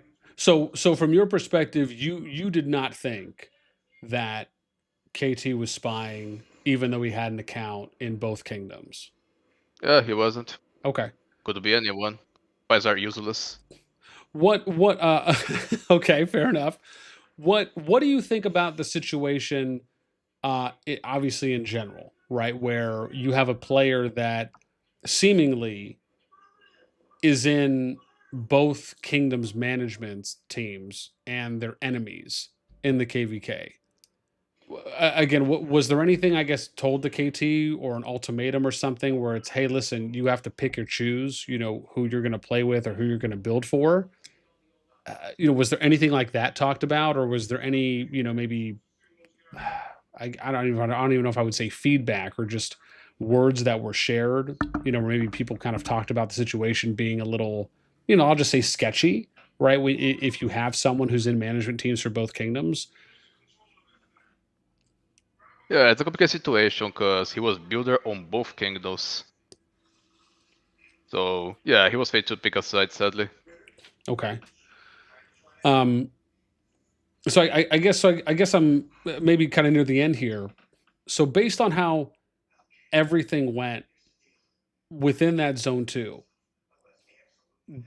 do you feel that if people had shown up like they did the first 2 days and there wasn't, just this kind of whatever it was and however it happened with the massive activity drop, do you guys think you really could have kept challenging YSS not only in the zone two, but also in the final zone? Definitely. We only lost because of activity. On building, we are way superior. Okay. I work very well with my players to get the most of our shells. Okay. And I guess my last one for you, obviously you mentioned earlier that you were going to be heading over to NVR and leaving Milk at the end of the season. Uh, what I guess I'm curious, right? I know you did mention a little bit earlier on after hearing Abda War Lead and feeling a bit more invigorated. At least for you on the NVR side, what are you looking forward to? Because obviously it seems like you've been playing the game for a while. It appears again you played with Abda and MFD, as you said before, for a year. Again, is it more about, are you looking forward to the reunion of just going back and kind of being a part of being able to play with Abda? Is there more to it? What for you uh, that you're looking forward to when it comes to leaving Milk and going to NVR? Not gonna lie, rest. Okay. Do less things Okay. on leadership side because I was doing too much on Milk. Okay. Now I'm gonna focus on health and be way less active. Okay. Now, I don't know if I saw it from their infograph. Are you still going to be doing anything management related, or no? Mainly just playing there. I'm gonna be a builder. Okay. Okay. So still doing that. Okay. Well, okay. Well, listen, man, Barracuda, again, I really appreciate you coming on. Thank you so much for giving us some time today. Yeah, again, for allowing me to even ask you some of these questions. Again, I really appreciate it. Before you go, I always like to ask people any shout outs, declarations, or shots you'd like to fire, please go ahead. I love Bastions. Okay, wow, that's a hot take. I love Bastions. Okay, all right, fair. Well, okay. In that Got case, it from KT. He ejected me. okay. Well, listen, Barracuda, again, man, thank you so much. Like I said, I appreciate you making some time for me. I will leave you to it. I know you only had a little bit of time, so hopefully you have a good night. And like I said, man, I really appreciate you coming on. It was. Thank you. All right, take care. Okay, so I mean, listen, man, being able to hear from Barracuda, you know, that was nice. At least, again, being able to hear someone's side that, you know, shared a little bit. I mean, it didn't feel like there was too much specifics there. Again, I'm still left with a lot of questions, right? And, you know, I mean, Barracuda said, right, that there was something, right? He said, right, what did he say? Some banter back and forth between teams, right? So he did say that. I didn't actually get to ask him about like the whole shell thing. That was a question I had here that I wanted to ask. He said, right, for this one, he said, we did not recruit by reaching out to anyone in Milk outside of, I think he said himself. Don't do that, sweetie. Outside of himself, what did he say? Kolek and Paradise? Right? So again, that was the answer we got there. And then the spy. Okay, yeah. So he said, right? He didn't think KT was spy. KT was given ultimatum to choose a side. Okay, so there we go on that. Let's see, and then I didn't get a chance to ask him about this. Now that I think about it, that was one of the questions I did not get a chance to ask. So, but okay, right? That at least gives us a little bit more. Let me go a little wider here. Can I? Okay, so that's not going to change. That's not going to change too much. Okay, so this is some things we got, right? Okay, so KT wrote us some stuff up. I'm going to read this based on what KT said. Midget got back to me. I'm going to read what Midget said too as well.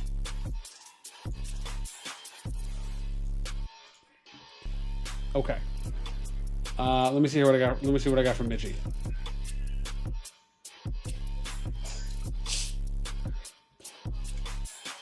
Okay. Oh wow, Midgie wrote me a butt, and yes, I did chat you out of this message. He said it. Okay. Can I share and/or like? Okay. Okay. He must be watching. Okay. Okay. Hang on. Okay. Okay. Midget said I could share. So it looks like looks like Midget answered a bunch of questions.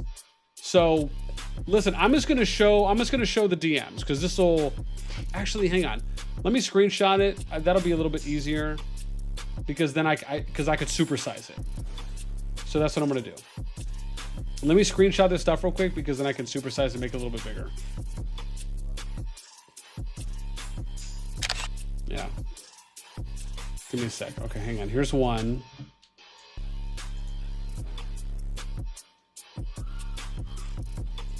Okay. Okay, hang on. Here's one.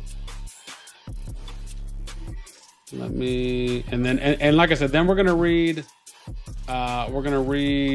what KT said as well. Okay, cool. Am I good here?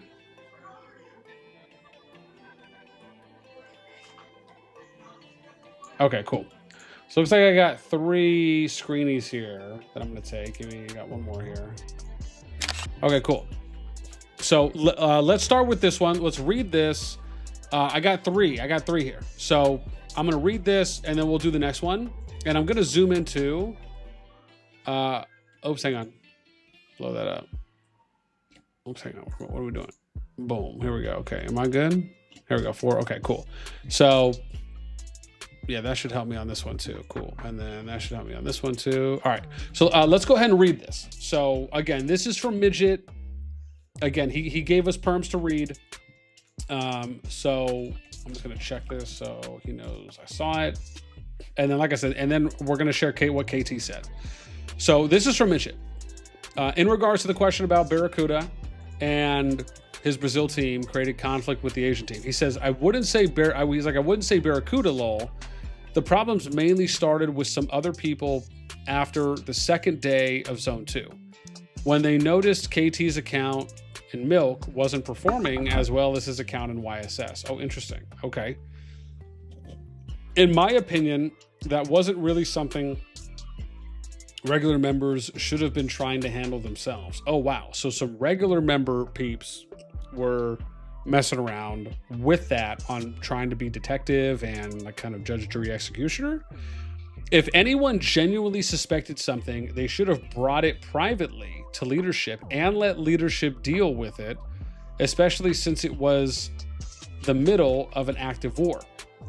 Publicly accusing people in chats only oh, I see. Okay. So I mean this makes a little bit more sense then, right?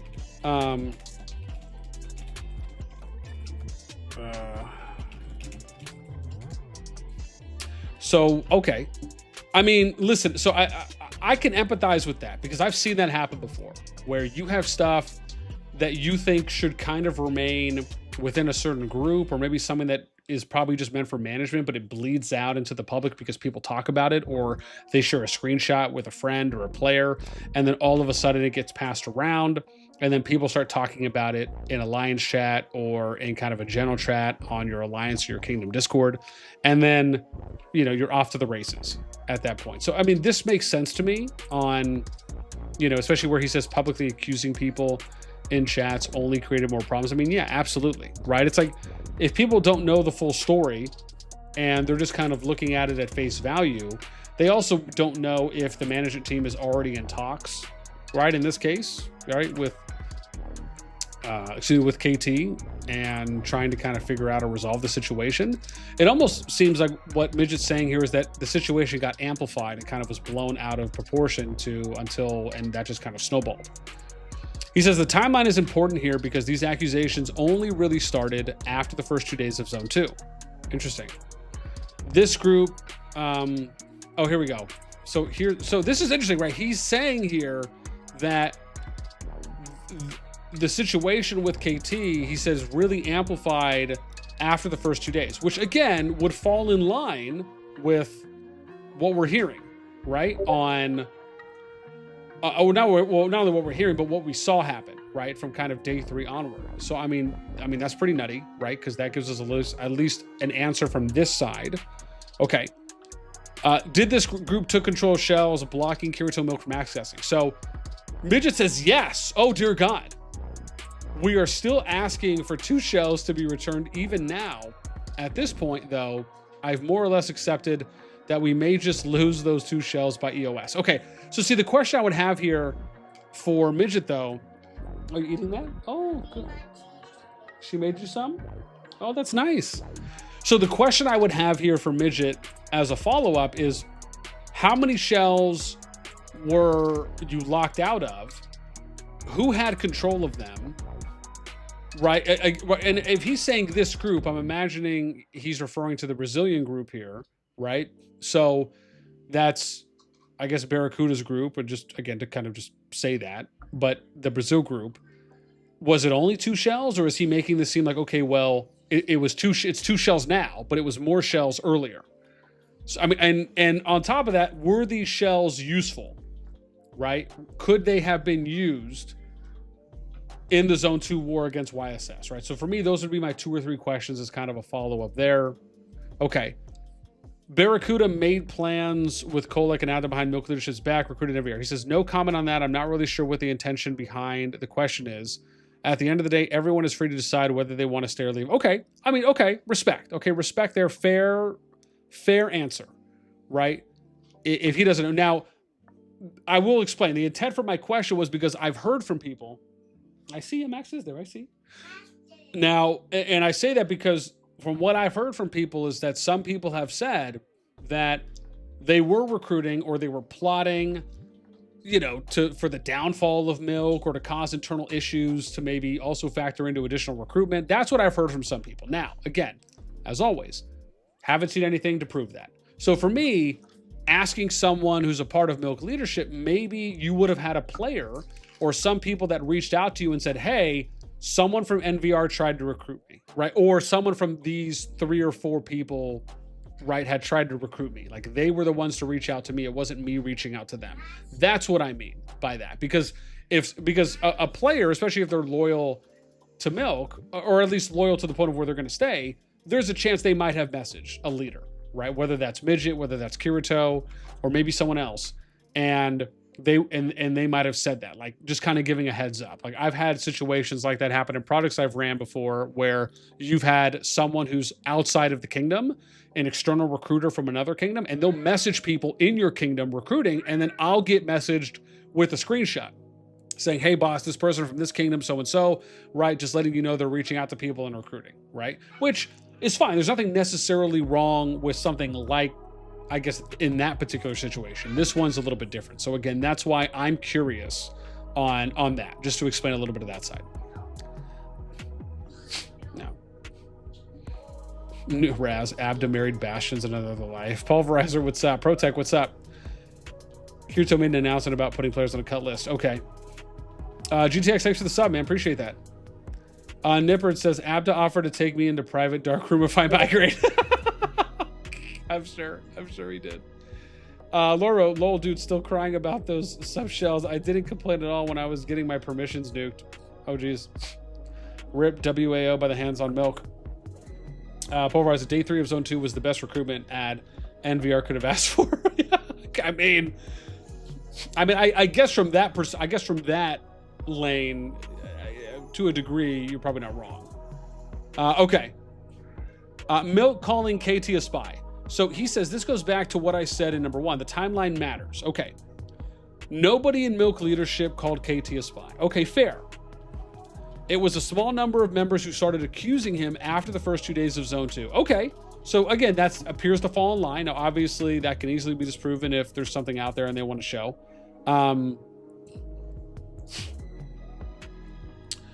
Okay.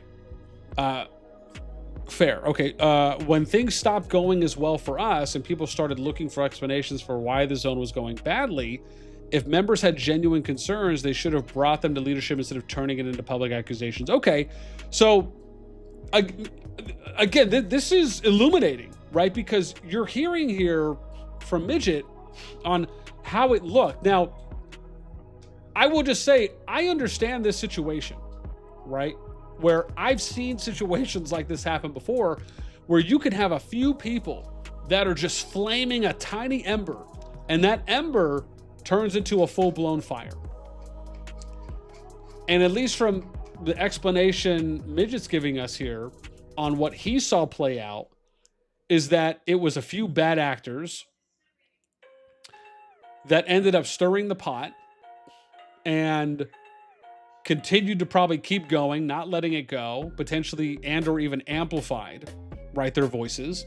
And then sadly kind of it being directed at KT. And then I'm sure even with that, it almost probably would have formed smaller factions inside of Milk where it's some people are thinking, well, man, they kind of did KT wrong. And other people saying, no, man, like this is right, like based on what they're doing. Or maybe some people saying like, you know, what's going on right now with management? What's going on with this other group internally that's also, right, kind of stirring. It's just, someone said it before, it's kind of like this, like a perfect shitstorm, right, so to speak, of just like issues that you're not expecting to be amplified or taken that far.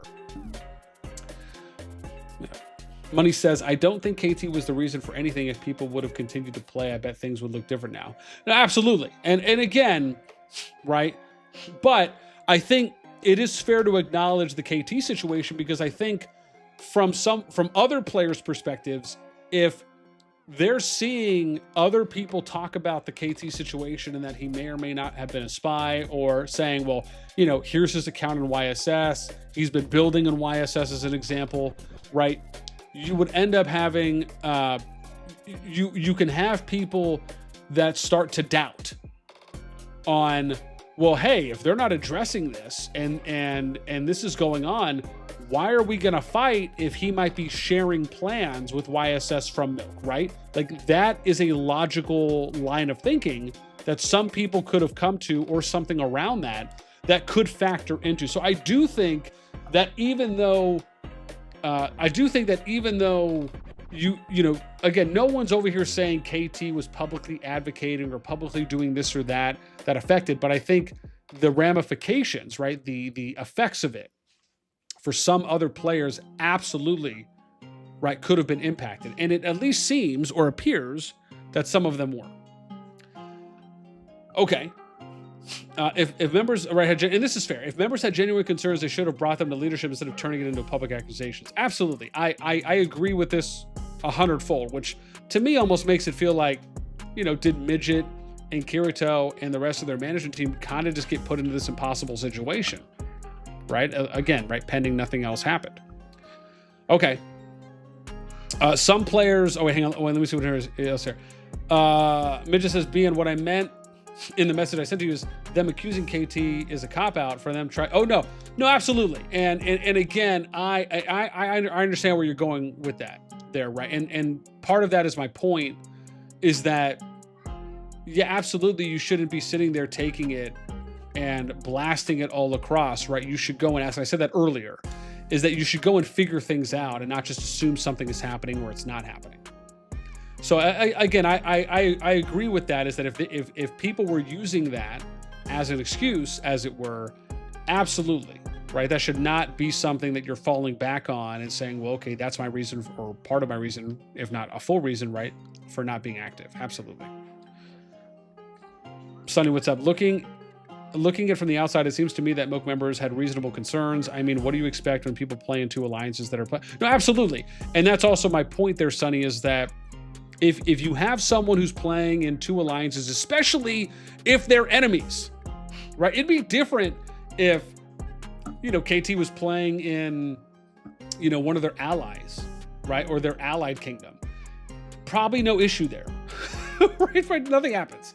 But because you're playing in your opponent's kingdom, to me, it feels like, at least on one side of it, that should have been addressed earlier rather than later, right? Where you nip that in the bud as soon as you can, you address it as soon as you can, and you either say, listen, man, can you just let us know, you know, what alliance do you want to manage in, right?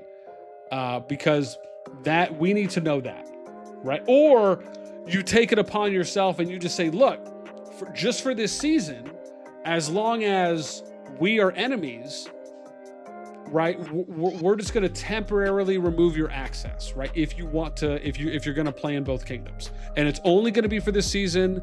And again, it's just because, right, we want to be able to either, you know, kind of cover ourselves or CYA, or we don't want you to feel like you have to come to anyone's, you know, defense, if you will, right?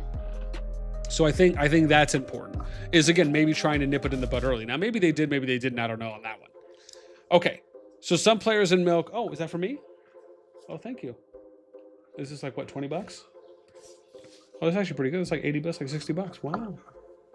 Thank you so much. Yeah, 1, 2, and then we have, look, 3, 4. 3, 4, Yeah. 5. Okay, thank you.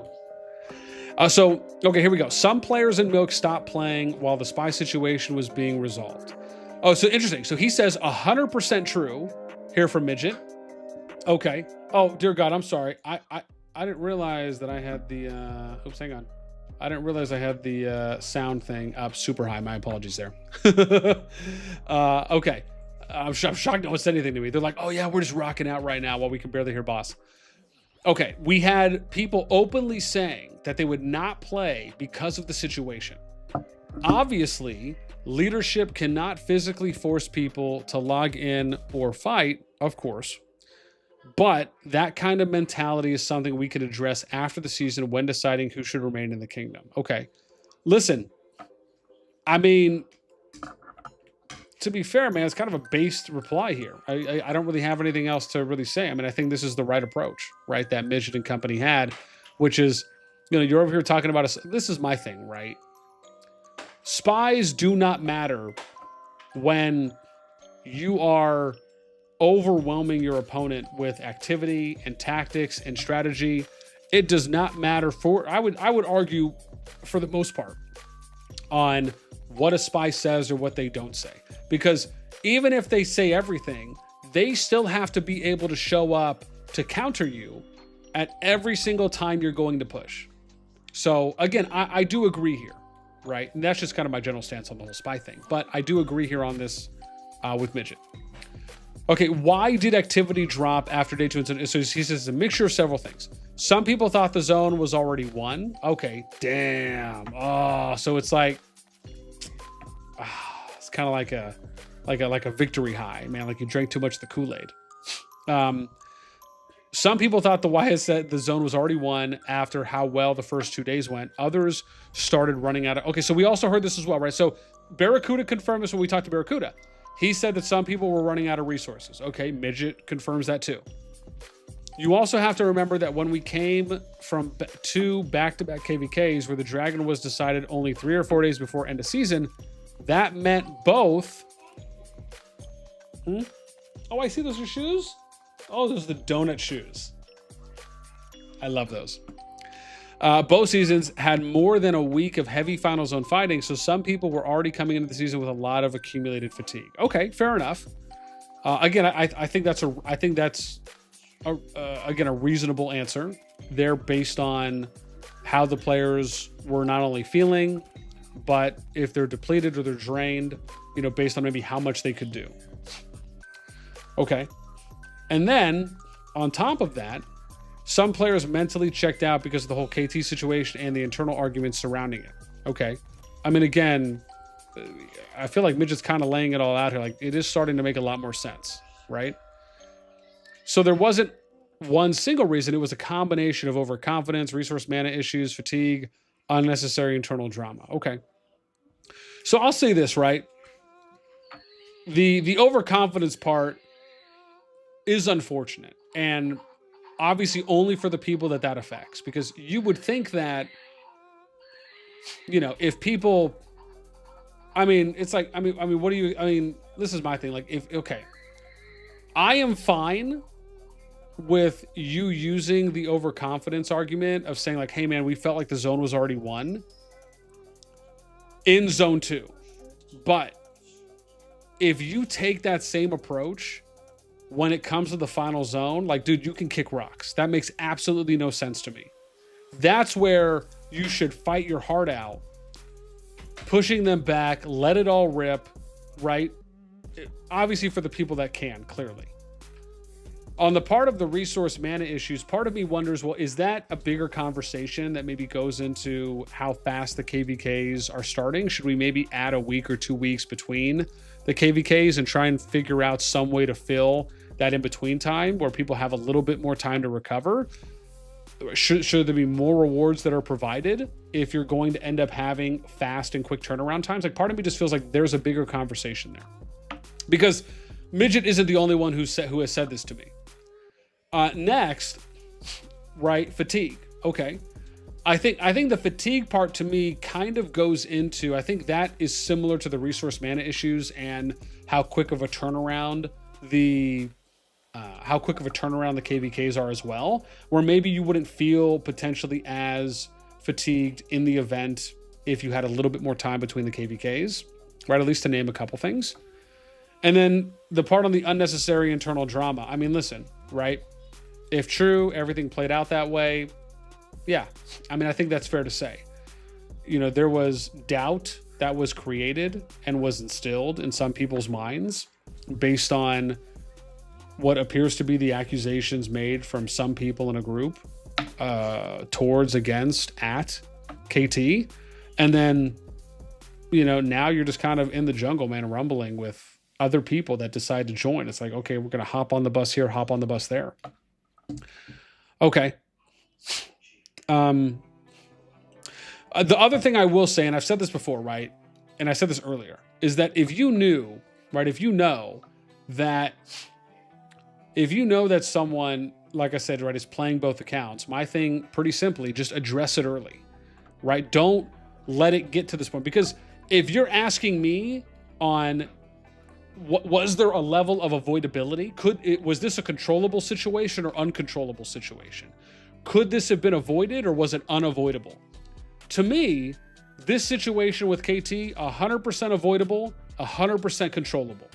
Because you could have addressed this earlier rather than later. Now, again, this also, this goes with, you know, if leadership knew that KT was playing 2 accounts in those 2 kingdoms, and, you know, whether or not he was in management and YSS or not, but at least was playing 2 accounts in the 2 kingdoms. Okay, next. Are any of the rumors or mentions true? He's like, I'm not trying to, okay, so this is just more of an overall question to kind of talk about everything else. He says, maybe just picking up what I'm putting down. Then some parts are true, some are either exaggerated or missing important content. That's why I think the timeline matters a lot when discussing. Okay, fair enough. Okay, did leadership face any challenges prior to this season or during leading up to Zone 2? Every leadership team faces challenges, so of course we've dealt with problems before, but I wouldn't say we've had a season quite like this one. This season has just been strange from an activity standpoint. Last KVK we had around 130 members and somehow managed roughly the same level of activity that we are getting this KVK with around 190 members. Okay, that simply doesn't make sense on paper, and I think this has been one of the biggest challenges for leadership this season.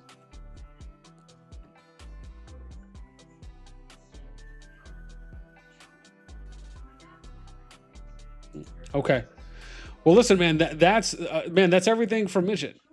I mean, this is great, man. Like I said, I really appreciate, you know, Midget sharing his perspective, you know, what he saw from being R5, how things played out. It's nice to hear from other people because, like I said, I think some of the things he said align with what Barracuda said. Some of the things he said we didn't know. Or some of the things he said confirmed some things that we had heard from other people. So again, right, this is why I always think it's important to be able to hear from as many people, especially if they're a source or if they're kind of directly involved. So yeah. Okay. So let me see KT. So again, KT shared stuff with me. Like I said, he said it was okay for me to share this. So I'm going to take some screenshots from what KT told me.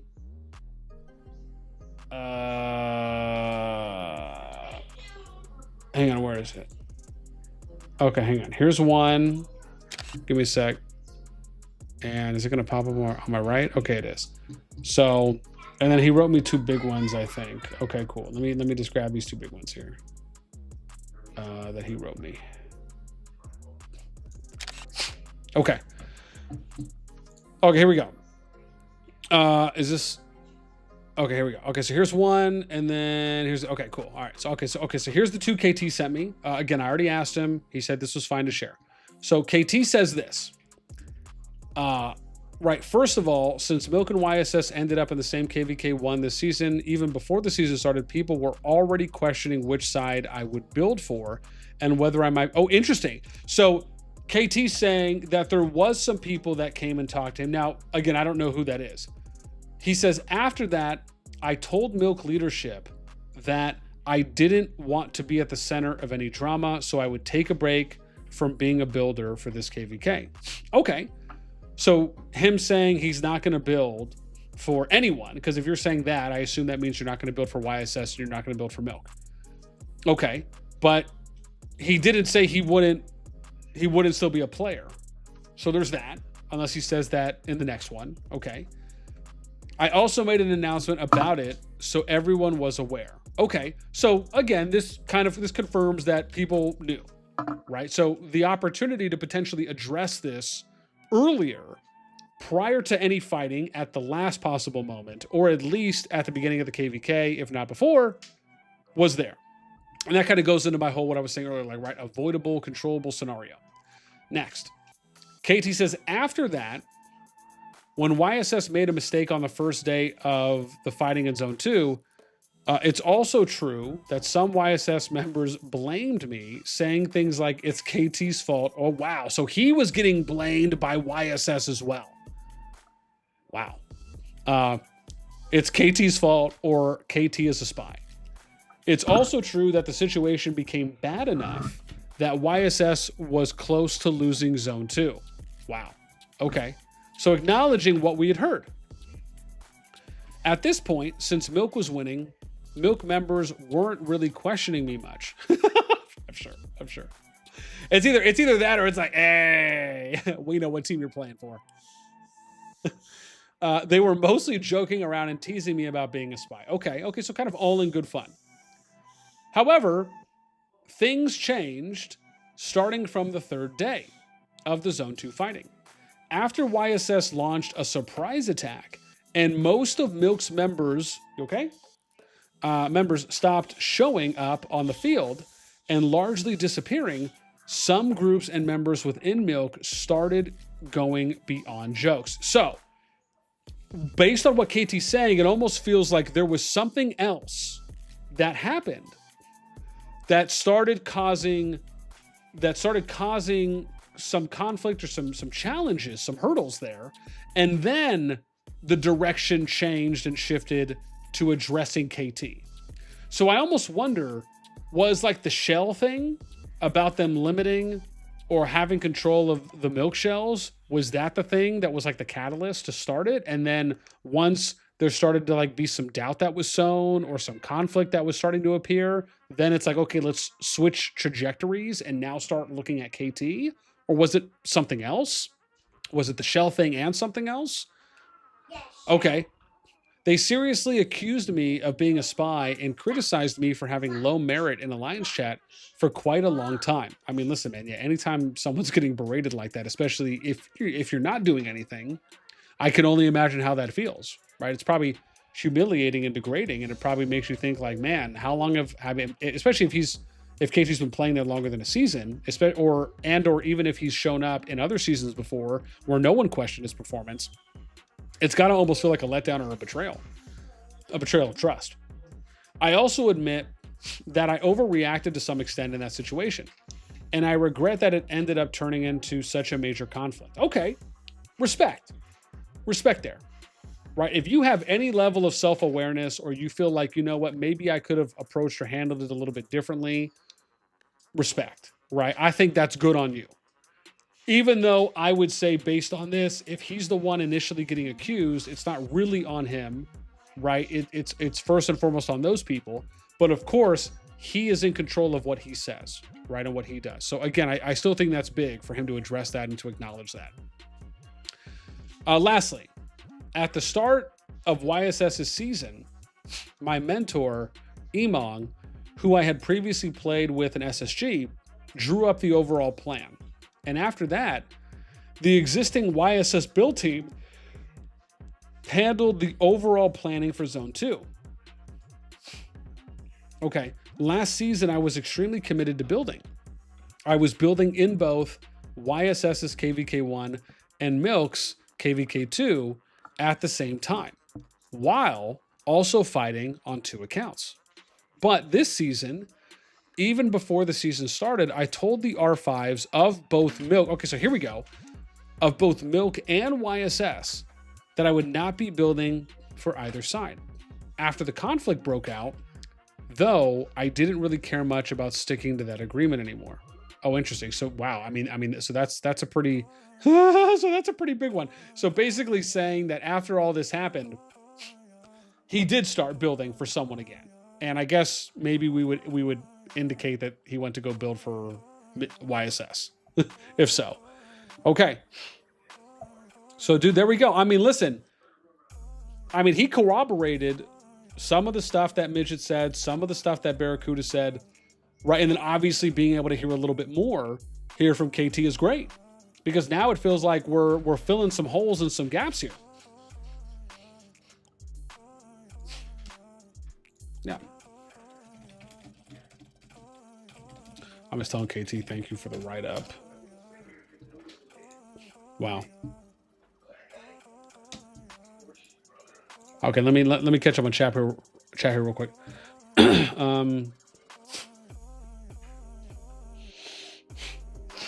Yeah. Nippert says, end of the day, KT should have never been in both. I mean, yeah. I mean, like I said, man, I think, I mean, this is the thing. I don't think that's the issue. Respectfully, I don't think the issue is that he's in both kingdoms. I think the issue is that they got matched up. They ended up on opposite sides where they're enemies, not allies. And at the same time, he was in management for both teams, right? So I think that is more of where it is rather than they just so happened to get matched up there. Now, you could make the argument to take the guns approach and say, well, why don't you just join a different gen pool and go to the top kingdom there, right? So yeah, you could say that. The other way is, okay, well, maybe don't join YSS, but join another top kingdom that would have a higher percentage chance of playing at a different KVK, right? So yeah, you could say that. However, for me, I think it's more about just the need to address it early and say, listen, right? Regardless of where you want to play, you can play. And, but I think probably the best thing to have done in that situation would have been to say, listen, just for this season, we're going to remove like management perms for you, like management Discord perms. We're not going to have you as a manager, like just an R4 in game. But you could still fight. Like if you still want to fight as a player. And again, that to me, I felt like that probably would have been an okay thing to do, where you're just acknowledging this is what it is, right? Regardless if they said it, it's just about like, it's like professional due diligence. So I think to me, right, that probably would have been a good starting point. Yeah, Nippert said this could have all been easily avoided. No, I think so. I do think the potential for it to be avoided from both sides. Absolutely. Because, I mean, KT's sitting over here feeling like, okay, well, man, I'm getting berated from both sides, but maybe he felt like the milk side was berating him more. Right? Somebody says, then global TP'd and blocked a critical bastion placement for SCL. Obviously, everything went downhill. Okay. Plus, KT migrated his main account from Milk to YSS, then moves his smaller accounts to Milk. Oh, really?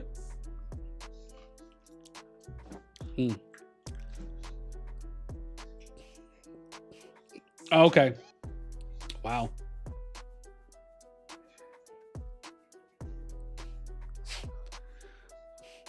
Was that after everything happened, though? Yeah. So, yeah, I mean, pretty nuts, man. I mean, pretty nuts of a situation. I mean, I think, overall, when you look at everything, right? I would still say, I think the fact that you had, and we said it earlier, right? I think the fact that you had people that just stopped showing up and didn't participate, especially when they had the activity to do so, and or when they've shown up before in the past, like to me, I still think that is, I think just as big of a point, because the fact is that I just don't think you can shy away from when you have those kinds of internal conflicts and the rippling damage, or the rippling effect and the damage that can do, can be more potent than I think some people realize. Like it can spread faster and it can quickly snowball. So, again, I kind of think that it's not really the KT thing, but I think it's like I think it's kind of what the KT situation caused. I think KT himself was kind of, whether you want to say kind of almost viewed as a scapegoat to some, but then the ripple effects from that, on top of the fact that you had a number of players that just didn't show up. Yeah, which absolutely sucks. It does. I mean, it's kind of wild. Loro. Oh, praise cancel. That's oh, there you go. Oh, I thought praise cancel was midget. Never mind. I guess it's Bara.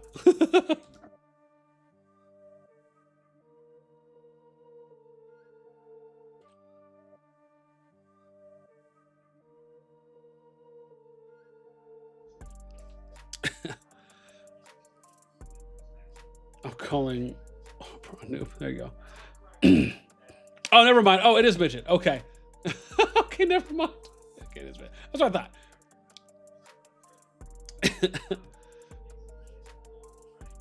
Yeah, midget says, I don't even know why KT thing is the main point. When it isn't, it's a cop out for people trying to find an excuse to make up for people no longer going to the field to fight. Yeah. No, and again, I think that's fair. But like I said, I don't think it's the only thing.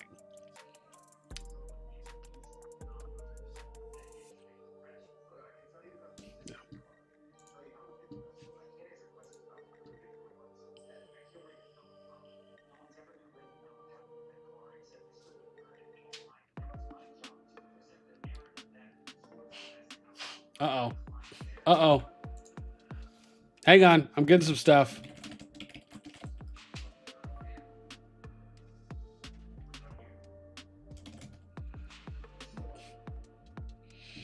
Hang on. I might be getting something breaking. I might be getting something breaking. Oh, interesting.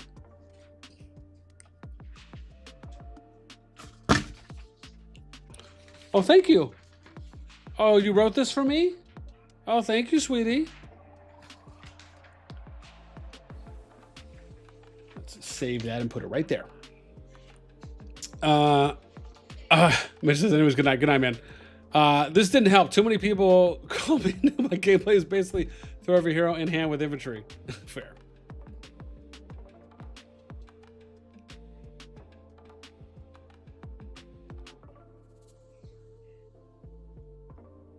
Let me see this. Okay. I'm gonna read this.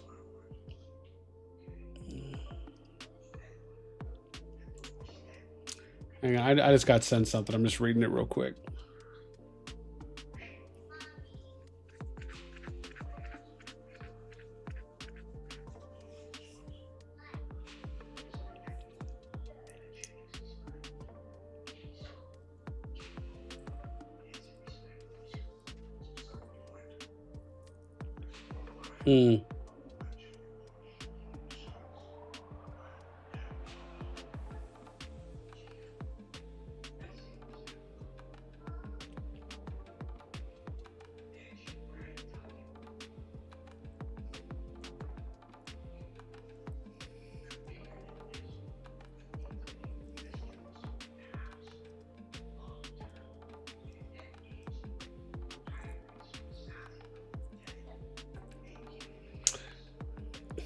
Oh, it's Casey. This conflict involving me didn't even start until around the time we were about to lose Rock, and that's when people started seriously accusing me of being a spy. So I'm genuinely curious what exactly I did wrong that caused Mo to get pushed that far in the first place. Yeah. Casey. Nipper says again, why would Mokar 5 let someone move their main account into YSS so they could have smaller account into Mocha? Is kind of crazy. I mean, to be fair, I don't really think that's like a big. I don't really think that's a big thing to me. I mean, it's, you know, if they end up playing in different KVKs, so be it. I think the challenge is that if they stay in the same gen, right, and you know that they're going to get matched up again, or there's a likelihood they will. I just think you just need to put some protocols in place, right? Just have a plan. That's it. Right. So again, I don't see that as a big issue. I see that more as like, okay, it is what it is. Let's just deal with it. And, you know, like I said before, right, if it's just removing perms or, you know, just being a player for that season, right? So there's no conflict of interest. And that's only if they're enemies, right? If they're on the same team, I don't think that's a big issue.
Yeah, wow.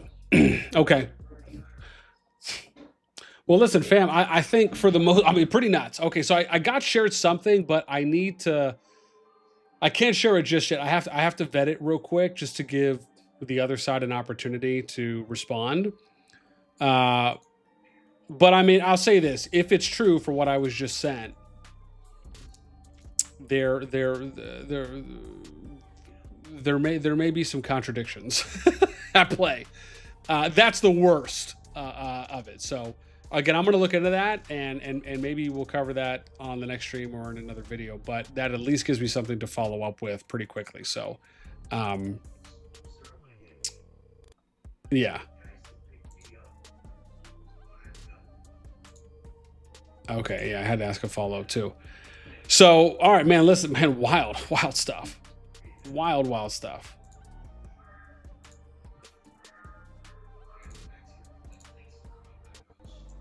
Nutty. Oh, yo, did you guys see I have 3 T5s unlocked? Balling. Balling. Just joking. I'm close. I'm like 34 days away from number 4. I'm getting there. I'm getting there. Everyone's like, oh my God, he actually has an account that he does something on. I try to help the team out just a little bit in my own little tiny ways. Yep.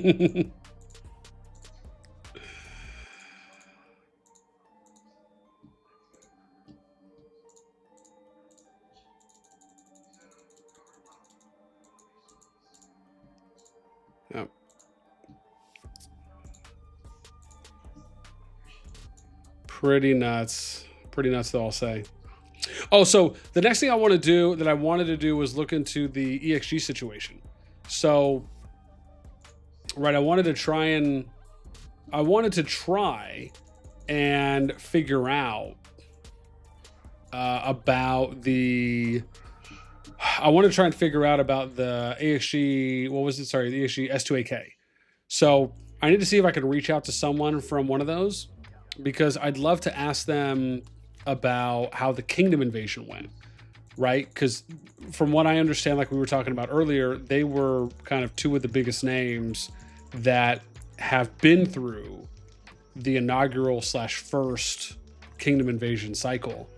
And so I absolutely want to ask them how it played out. I mean, obviously, of course, I'd like to hear it from both sides.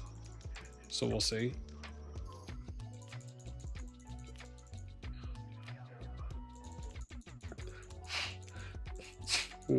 Yeah, no, Paul Reiser, I heard that as well. I absolutely want to try and cover that. I mean, if that's true, again, I can still at least ask some of the management people, right? So the people that were involved. And that's mainly what I'm talking about. Because to be fair, the crazy thing about it, like if you really think about it, nobody really covered the kingdom invasion thing.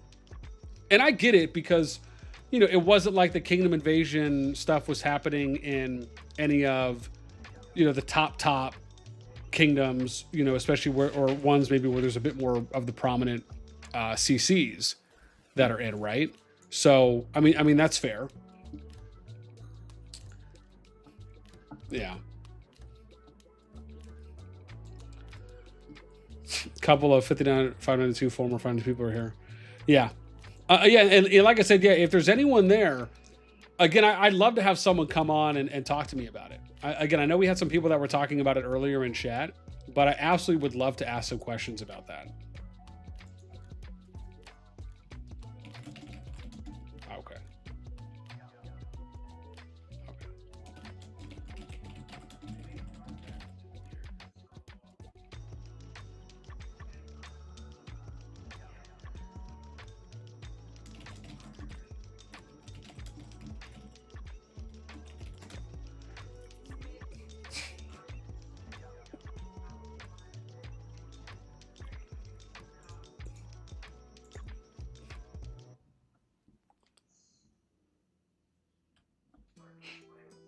Mm-hmm. Okay, so who do I have from... I got to look on my sheet real quick. Who do I have from EXG? Or... Yeah.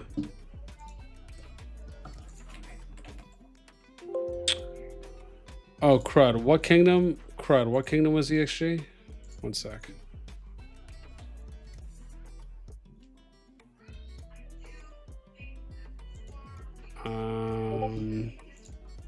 Hang on a sec. I gotta open my sheet. I'm forgetting.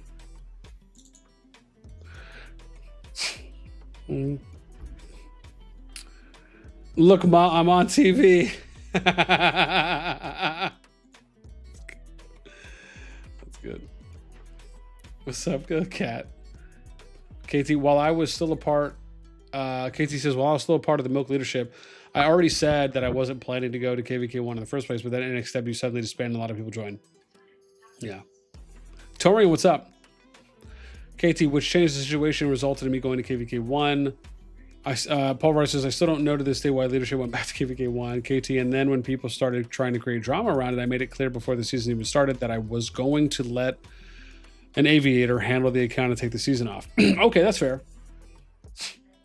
Miguel, EXG is so irrelevant. BN. That's not the point, Miguelito. It is, we want to talk to someone from them because I want to ask them, how did the Kingdom invasion go? Was it just complete trash? Well, because I just, like, I was informed of it. A couple people told me of some places that were getting invaded. However, I didn't have time to go and like record anything or show off the event or explain it. Again, like that's what I really would have liked to be able to do for that one. And that's really more of what I mean. Like I want to talk to someone who was kind of on the ground level and had at least a little bit of insight. Oh, so EXG was 592. Okay, good. So, oh, damn, I can't hit up Mista because I already hit up Mista J. No. I think I did it. Oh, I know. I already covered the EXG thing, didn't I? Oh, no, I didn't. Hey. Oh, cool. Oh, no, it wasn't Mista because I haven't covered the EXG thing yet. It was the other person that I can't remember his name now. But there was the other lead I reached out to that didn't respond back to me when I asked for comment when I talked about the disband. Hang on, is the FPS, is it dying? Hang on. Let me move off this. There we go. Let me do that. I bet you that'll make it a little easier. So it's not dying. I don't even have that many things running right now. Do I? Hang on. Hopefully it's not back. Okay, it looks like it's fine right now. I'm just trying to look if I can maybe get rid of anything. I don't know if I still have a lot of stuff going on.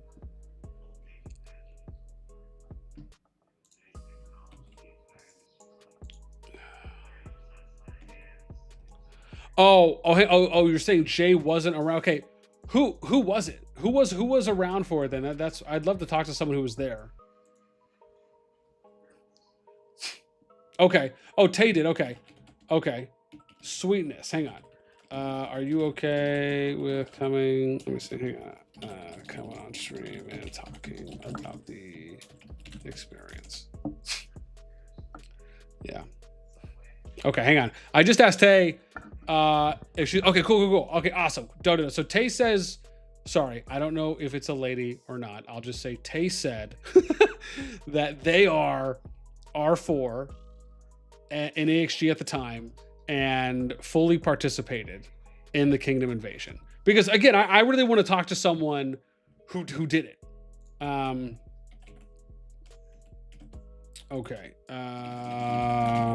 Okay. Call.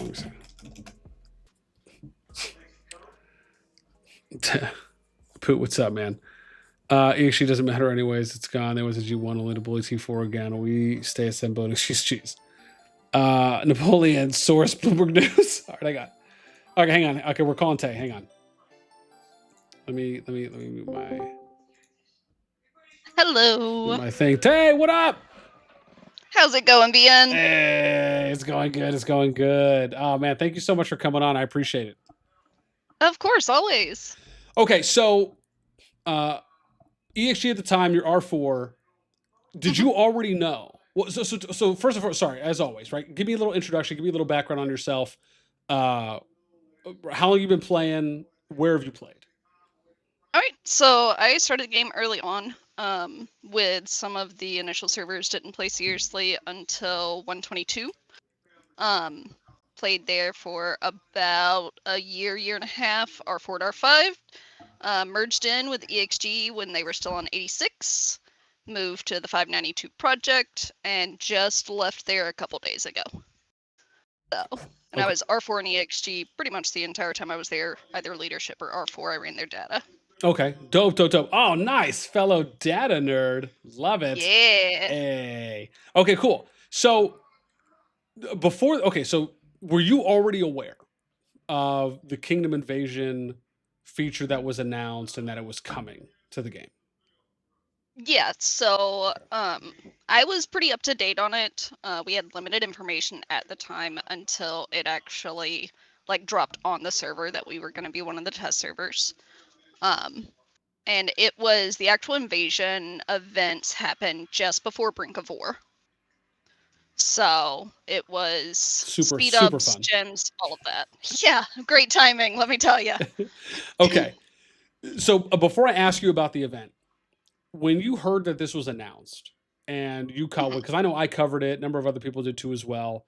When you Yeah. saw that this was announced, again, I don't know if you have other Kingdom Builder experience or if you do. Yeah, I was rocked for years. Okay, so there you go. Now, again, I know Rock doesn't have that. I know for me, the biggest game I'm aware of in the space that had that was a Lord's Mobile, where you could invade. I don't know if you still can or not, but I know they had it at least for a period of time. When you heard that Yeah. Kingdom Invasion was coming, what were your initial thoughts? Honestly excited for it just because it added a new dimension to the game. Because when Home Kingdoms were first introduced, it's like, okay, so this isn't a terrible idea. We have a space to rest in between KVKs instead of being on the actual season server after season 1+2, 2+, etc. You know? And so it's like, okay, cool. But then it just became Farmville. So I thought this could add some variety. I thought it could help kill some downtime. But at that time, we didn't know how the timing was going to line up or how exactly everything was going to work. Okay. So you're a little bit more of kind of an advocate, looking a little bit more on the side of the fence that is more kind of pro Kingdom Invasion. Okay. So, which again, I will say, I mean, yay for you and and I'll just say your optimism. Okay. So, okay, so it comes. So, sorry, you stated you guys get the notification in 592 that you're going to be one of the test servers at this time. Because again, I don't know how that works. When you get the notification, does it also tell you who you're matched up with? So initially, when the event popped up, it did not tell us accurate who we were matched with. So our first day of it, it actually showed us matched against a essentially dead server, like a 5 to 6 bill server. So it's like, okay, not a lot of people were taking it seriously. We were already prepping Brink of War season, you know, had troops cooking, everything going. And then a couple hours later, it ended up swapping to show 174. And I was like, oh shit, okay. That's a thing. Wow. I guess that's part of the beta test. Yeah, it was not a fun time. Okay. There was some panic going on. So okay, so you get your new matchup. Now, walk me through, especially because like I said, I had a chance to read a little bit during the invasion when it was up there, but again, I wish I had the time to like read everything, all the rules, and then watch at least one invasion play out across the days. Break it down for me on what are the rules, what are the big takeaways? What are the rules that people need to know for how it plays out, and then how do the stages work? Yeah, absolutely. So basically just from, you know, when the event drops onto your server, which I'm glad they're changing it to an opt-in, not a forced thing, just because, you know, some people prefer a chill home kingdom. I get that. No offense to those people. I've been involved in way too many season skips, so I'm tired of farming. But so it drops and you've got several days worth of quests to do to get points and stuff like that, to determine the defenders and the attackers. You have to win 3 of the 5 days to be the attackers. It will mark out after it's determined who wins. Both sides vote for 2 times that they would like. They give you 3 options in the game of a 4-hour window that it'll take place, and whichever time overlaps, that's the one that it happens at. So that drops, that time comes randomly somewhere in Agoru. It's not told in advance of where, but a safe zone is created for the attacking side in the defending side Agoru. And it deletes all the towers in that area, as well as slightly outside of that area. So a lot of disconnected territory. And 3 like towers, spires, whatever, appear for the defenders to try and protect. The destruction time is ridiculous. It was like 5 minutes a tower, with only a handful of people destroying. So it's major increased. And each of the towers give the attackers buffs and like special abilities if they destroy that tower or that spire, whatever. The most important one is the gold one. That is the one that gives the ability, you get 5 basically special TPs. You can TP anywhere in the defender's home server and burn. And we had an issue where bubbles weren't always being effective. Some people got burned even with bubbles active on them. Yeah, it was wild. Other one, there was like HP buff. If you destroyed one of them or all 3 of them, anything gathered after for like 12 or 24 hours after the event ended, starting at reset like that following day, a portion of those resources went to the king of the attacking server. So then you've got 12 to 24 hours of no gathering to avoid that. It's a small percentage. It doesn't really matter, to be honest. Not enough to make an impact, but it's so wild. But yeah, that's kind of the rundown of it. I would suggest anybody that does opt in the future to just blanket Agoru with towers. Single alliance towers. Have one alliance specifically in Agoru for that. So then you're not getting the issue of multiple shells and being a 10-minute walk away because of alliance territory and all this, that, and the other. Okay. So a couple questions then for follow-up. I appreciate that. And that was pretty concise, so thank you. The attacker.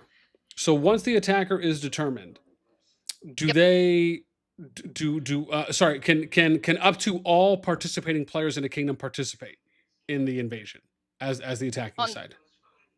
On the defending side, yes. On the attacking side, I believe it was a limited number of players at a time could teleport in. So they had to rotate.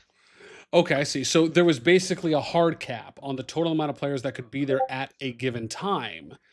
Not okay, you could bring in 30 people in the first hour, then you could bring another 30 people in the second hour. You're saying it was a hard cap of if it's 50, 60, or 100 people they could bring in. Yeah, I think it was 60. I'd have to double check, or somebody double check with 174. If somebody from 174 is in the chat, that'd be great. But I think it was 60. Okay. So there's a hard cap number, and you can bring in now.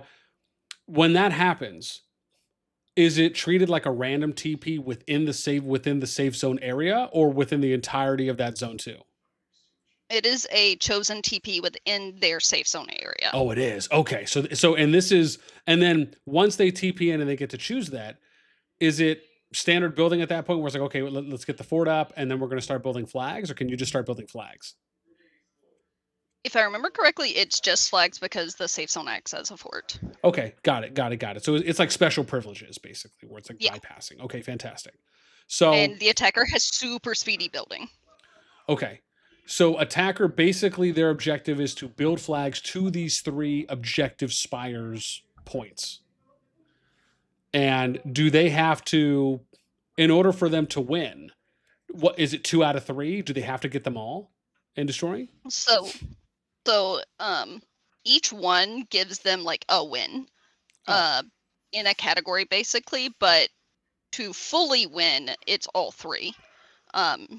defenders get like an extra bonus for fully destroying or fully protecting all 3 as well.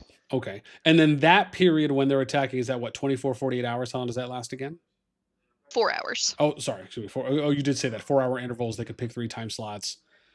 Each person picks, I think you said what, 2, and the overlapping one's chosen, if I heard that right. Yeah. Okay. So it's a 4-hour attacking window, and they have to be able to destroy. Now, do you even recall about how far away those spires were? Like, were all 3 of the spires near each other, or were they like a decent bit of distance away from one another within the safe zone? They were fairly close to each other within Agoru. So ours was centered. There's a central platform in Agoru on the Home Kingdom map. And they were kind of centered around that. One up top, one on it, and one below. Okay. And so at this point, so effectively, you now based on where the safe zone was, if they're in Agoru, from where the attackers were and from where the spires of the 3 objective towers are, was were there any? Was there a couple choke points, kind of like between where the attacking side was starting and then where the spires were? There was one choke point. Okay. On towards the top side. Like they had to come through a mountain choke point to get to kind of that central plateau area. Okay. And then Is this like the Shannon Canyon kind of area, or is this more north of that, around the Forerunners Monument? I think the canyon area, if I'm remembering correctly. Okay. Yeah, trying to think back to my Home Kingdom map. Okay. But so no, so I just saw you pulled it up on there. It's down by the necro, the bottom left necro. Okay. By the A in Agoru. Okay. And the safe zone for them was on the right side of those mountains. Okay. Now, how big was how big was the safe zone? Maybe let's see. I think it was either 9x9 or 10x10 squares. Oh, okay. Okay. So what? Like it extended a little bit to the left of the mountain, and then like a little bit to the right or east of the river, past the bear. So, Roughly. Okay. Yeah. And then what? It was circular, so like kind of something like Square. this. Oh, square. Okay. So it was like okay. So literally not that far away then, like to the point of where what? Like how many, like from where you guys started on the attacking side, how many flags would you have needed to build to get to the objectives? 5 to 7 to the first, based on like how you went around things. Okay. The middle one, it was I think a total of like 12 or 13 flags were going to be needed Okay. to cut through everything like in full, and then the bottom one was only like 6. Wow. Okay. It So was very close. pretty quick. Okay. Okay. So if you win, you destroy all 3. Obviously, you're saying you get the buffs from 2 out of 3 of the spires, or 2 out of 3 of the objective points, and then one of them you get the 5 TPs. Yeah. When you destroy all 3 of those, what do the rewards look like? I mean, are they decent based on what you saw? They're terrible. Okay. Honestly. So awful. Okay, awful. Well, okay. Now, in your guys' situation, when you guys were fighting once, were you guys the attackers or the defenders? We were the defenders. Okay. Now, the decision was made by 592 leadership not to push for that event. Oh, I see. Due to preparing for Brink of War. Okay. And because we were cooking troops for Brink of War and things like that, it was quests like, okay, the quest scope task, like the new scout camp thing. There was keys and shards and stars that you had to spend. Most people just gemmed it. You got a lot of points for spending gems. So. Okay. So you guys defend. So as the defender, Mm-hmm. for what you guys experience, how at least up until now was 174 able to get all 3 towers? They were. Okay. They what was that showed like up for in you force. when it started? So when it initially started, it was a scramble because it was like, okay, this safe zone just appeared, so now we know where it is, but we've got disconnected territory. So we need people to go to this alliance and try and reconnect territory. and some people up here to send troops. And territory was rough, and that's not like the fault of the builder or anything, because we didn't have much information. Yeah. So it was more of like a, okay, let's do what we can with the numbers we have. Okay. Now, based on that, I assume once the safe zone was created, players that were not already in there would have had to go and TP over to the safe zone. So the safe zone is only for the attackers. Oh, excuse me. Okay. Where they can port in. Oh, okay. Sorry. I thought you were saying safe zones like that's the fighting area, and then everything is within that. Okay. So safe zones for the attackers. Okay, got it. So but still, you guys would have had to TP in outside of the safe zone normally, right? Because if you're not there, it's not like it's just going to force you over there. So you still have to use a TP to burn to get there. Yeah. Okay. And if you had already TP'd over and you fell within the area that the safe zone went down into, you got random TP'd. Okay, you got forced TP'd. Okay, that makes sense. Okay. So so you guys TP over. At this point, would you almost say that it would have been better to just have like one alliance? Or like one alliance shell with like their territory all in there, like throughout Agora, or like how would you? Because I think you spoke about this previously, but how would you view again if Agora ends up being the zone 2 that they utilize for this? I imagine some kingdoms might want to start preparing for their zone 2, whether it's redistributing territory, if it's limiting the amount of shell. Like again, what would you say based for your recommendation from what you saw on how you would play out kind of the zone 2 territory game if you are the defender? Yeah, absolutely. So honestly, I would say to all the builders out there and all the leadership teams that if this event is something that you would want to participate in, spam as many towers as you can.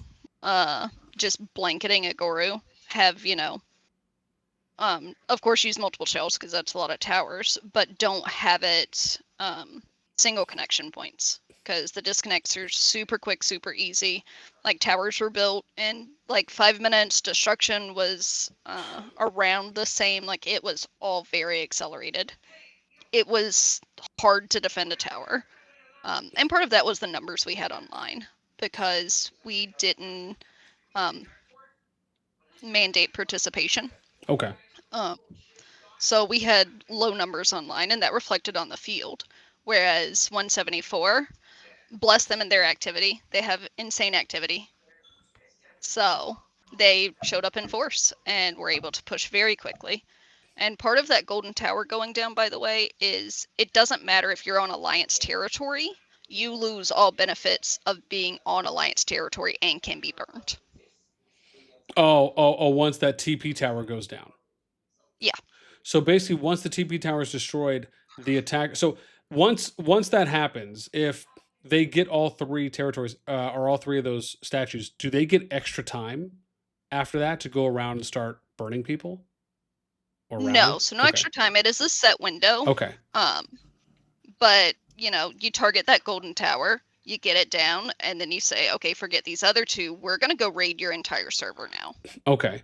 So we're gonna send pockets of people everywhere and just burn everybody. Let me ask you this then, like in just the most extreme case, could you technically, as the attacker, just already start sending people out? I guess technically you couldn't, because you can't TP anywhere. But I guess you still could. Rally players, though, at least people that are there for any opponents that are within the zone 2, and just start punishing them that way, even if you don't care about any of the objective towers. But you could also go, like you said, for the golden tower, get the 5 TPs, let your 5 people go around and start zeroing people, and then you could technically just have everyone focus on just rallying people's cities and fighting in the, even if you just didn't care, right? I mean, you could do that. Yeah. Okay. So as the attacker, if you go in and you're able to get some tower disconnect, you can immediately start burning the people that are off territory, like usual. Wow. Okay.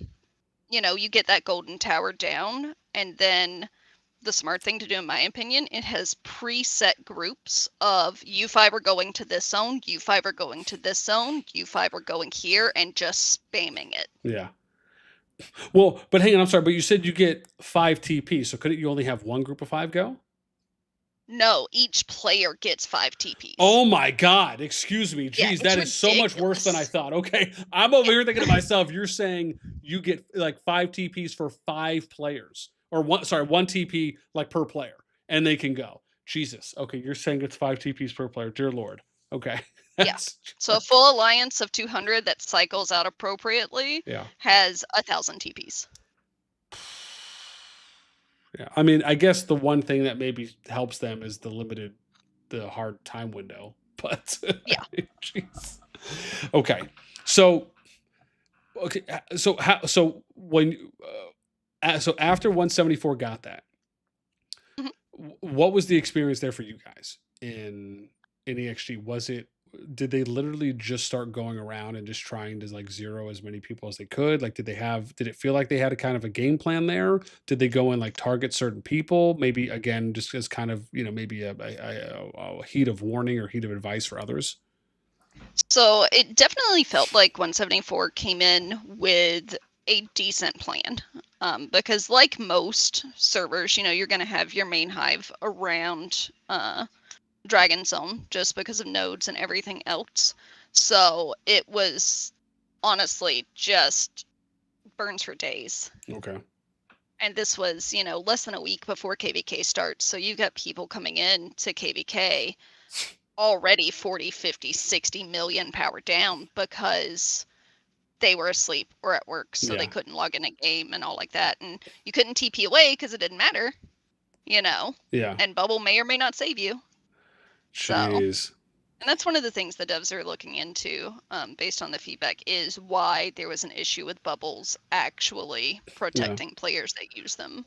So that leads into, I guess, my next question is, based on when the event finished, did they send out a survey for people to get feedback, or did some of the kings go and give kings and queens give feedback in the kings chat? Did people submit support tickets? Like how did that look like? Yes to all of the above. Many people that had VIP support contacted VIP support about it. R5 went into King's Chat, I believe. I'm not 100% on that one. Okay. There was a survey, and I know a lot of people submitted feedback. A lot of players submitted just through normal customer support because it's like, hey, I had a 24-hour bubble on, and I got burned. What happened Damn. here? And they got nothing in return. And that was gonna be my fault. Like, did anyone get recouped? Was there any rollbacks for those people? Any compensation? No, so we got you get like basically a gimme ossuary during the event, and I think it was 30% or 40%. Okay. And you couldn't like buy extra like you can a KVK ossuary or anything. But there was no additional compensation for those people that used bubbles and should have been protected. Oh, jeez. Okay. Oh boy. It was rough execution. Yeah, I mean, it seems like that. What were some of the biggest pieces of feedback that people gave overall? I mean, obviously outside of the bubble thing you mentioned.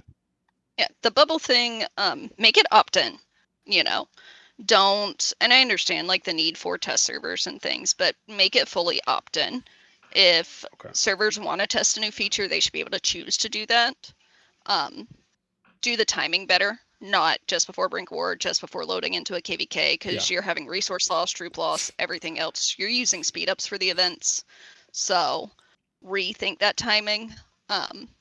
It was suggested that it be the injured and stuff like that, not actually go into your hospital. Basically have it just a event hospital that you can heal during the event, but then when the event ends, you don't actually have those troops in your hospital.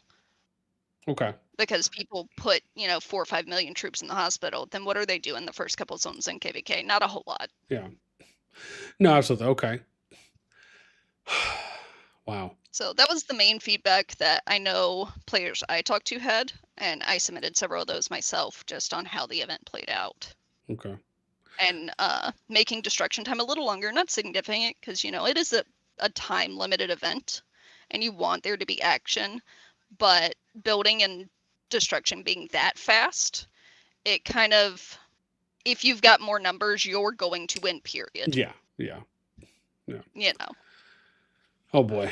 I mean, again, I like the opt-in thing. I mean, I think that makes sense. To me, on the timing thing, it almost feels like what they may need to do is go back to a previous length that they had for KVKs, where they've been kind of shortening, right, the amount of time in between KVKs because that's what people have been wanting. But if the Kingdom Invasion ends up becoming, let's just say, an off-season event, then you're going to want to have more time in between KVKs, especially with the amount of reports we've been hearing from people just being completely either drained or not having enough time to recoup to prep for the next KVK. In that case, to me, it almost feels like, man, maybe you need to add 1 or 2 weeks potentially in during the off season, so that way people can recoup, but you can also give people time to recover a bit. Because again, we understand people are going to start recovering near the end of the KVK. Of course, it just depends on how much time they're going to have based on how quickly the KVK ends once the FZ opens, if it's not already over before that. So there is going to be some recoup time already happening. However, to me, it feels like, well, if they add, let's say like they added 2 weeks, and then they say, okay, well, when the event ends, we'll do the Kingdom Invasion event a week after KVK ends. That doesn't seem unreasonable to me. You let that event play out, and then you have from when the event ends until the next KVK timeline starts, maybe it's a week in between that. Like, to me, I feel like, okay, that seems somewhat reasonable, giving people a little bit more time, but you're also giving people something to look forward to during the off season if they want to opt in for that. Yeah, absolutely. I agree on that. That I think if they're adding these war-focused kind of off-season events, then they do need to reevaluate kind of that registration cycle timeline, which I think they should even without these events, just because we are going right now, the current cycle is new KVKs open every 2 weeks. So we all know, like, okay, this is the matchmaking for this gen, that gen, whatever. But your registration is popping the day or two after you get out of KVK. And you've got like a week until, Brink of War starts, and you're not farming up mana for those that are like lower spend, or even mid spenders. You're not recovering all of your troops in that time. So it's just creating a cycle of player fatigue as well as just an inability to recover. Because you come out of a 38, 40, 42 day hard fighting season, and then you've got 2 days until you need to start worrying about being fully prepared for the next season, and all the pre-season events that come along with it, and it gets exhausting. And from a leadership standpoint, it gets super draining because you come out of a season and you're immediately thinking, okay, what kind of matchmaking are we looking at? Who are we going to ally with if we can? What are the preparations for all of these events, all of the management that goes into it? You've got Brink 4 and Alliance Mobilization popping at the same time, so registrations, everything else, it's just a lot, and there's no breather in between. I remember the early days setup, and I honestly kind of miss it, where there was a couple of weeks where you could breathe, kind of reset, back up your resources, heal your troops, have better migration windows, because they're so tight now that it is rough. People are leaving KVKs mid-season more and more because of how those migration windows are. Because nobody really likes to sit for half a season locked in Zone 1. I'm doing that currently just because I had real life obligations come up, and that was the better choice because my activity would not have been the same. I'm not going to do that to my team. No. So better I not be there. So it's rough. And we're having a lot of player burnout. And I think that's part of it, really. Yeah.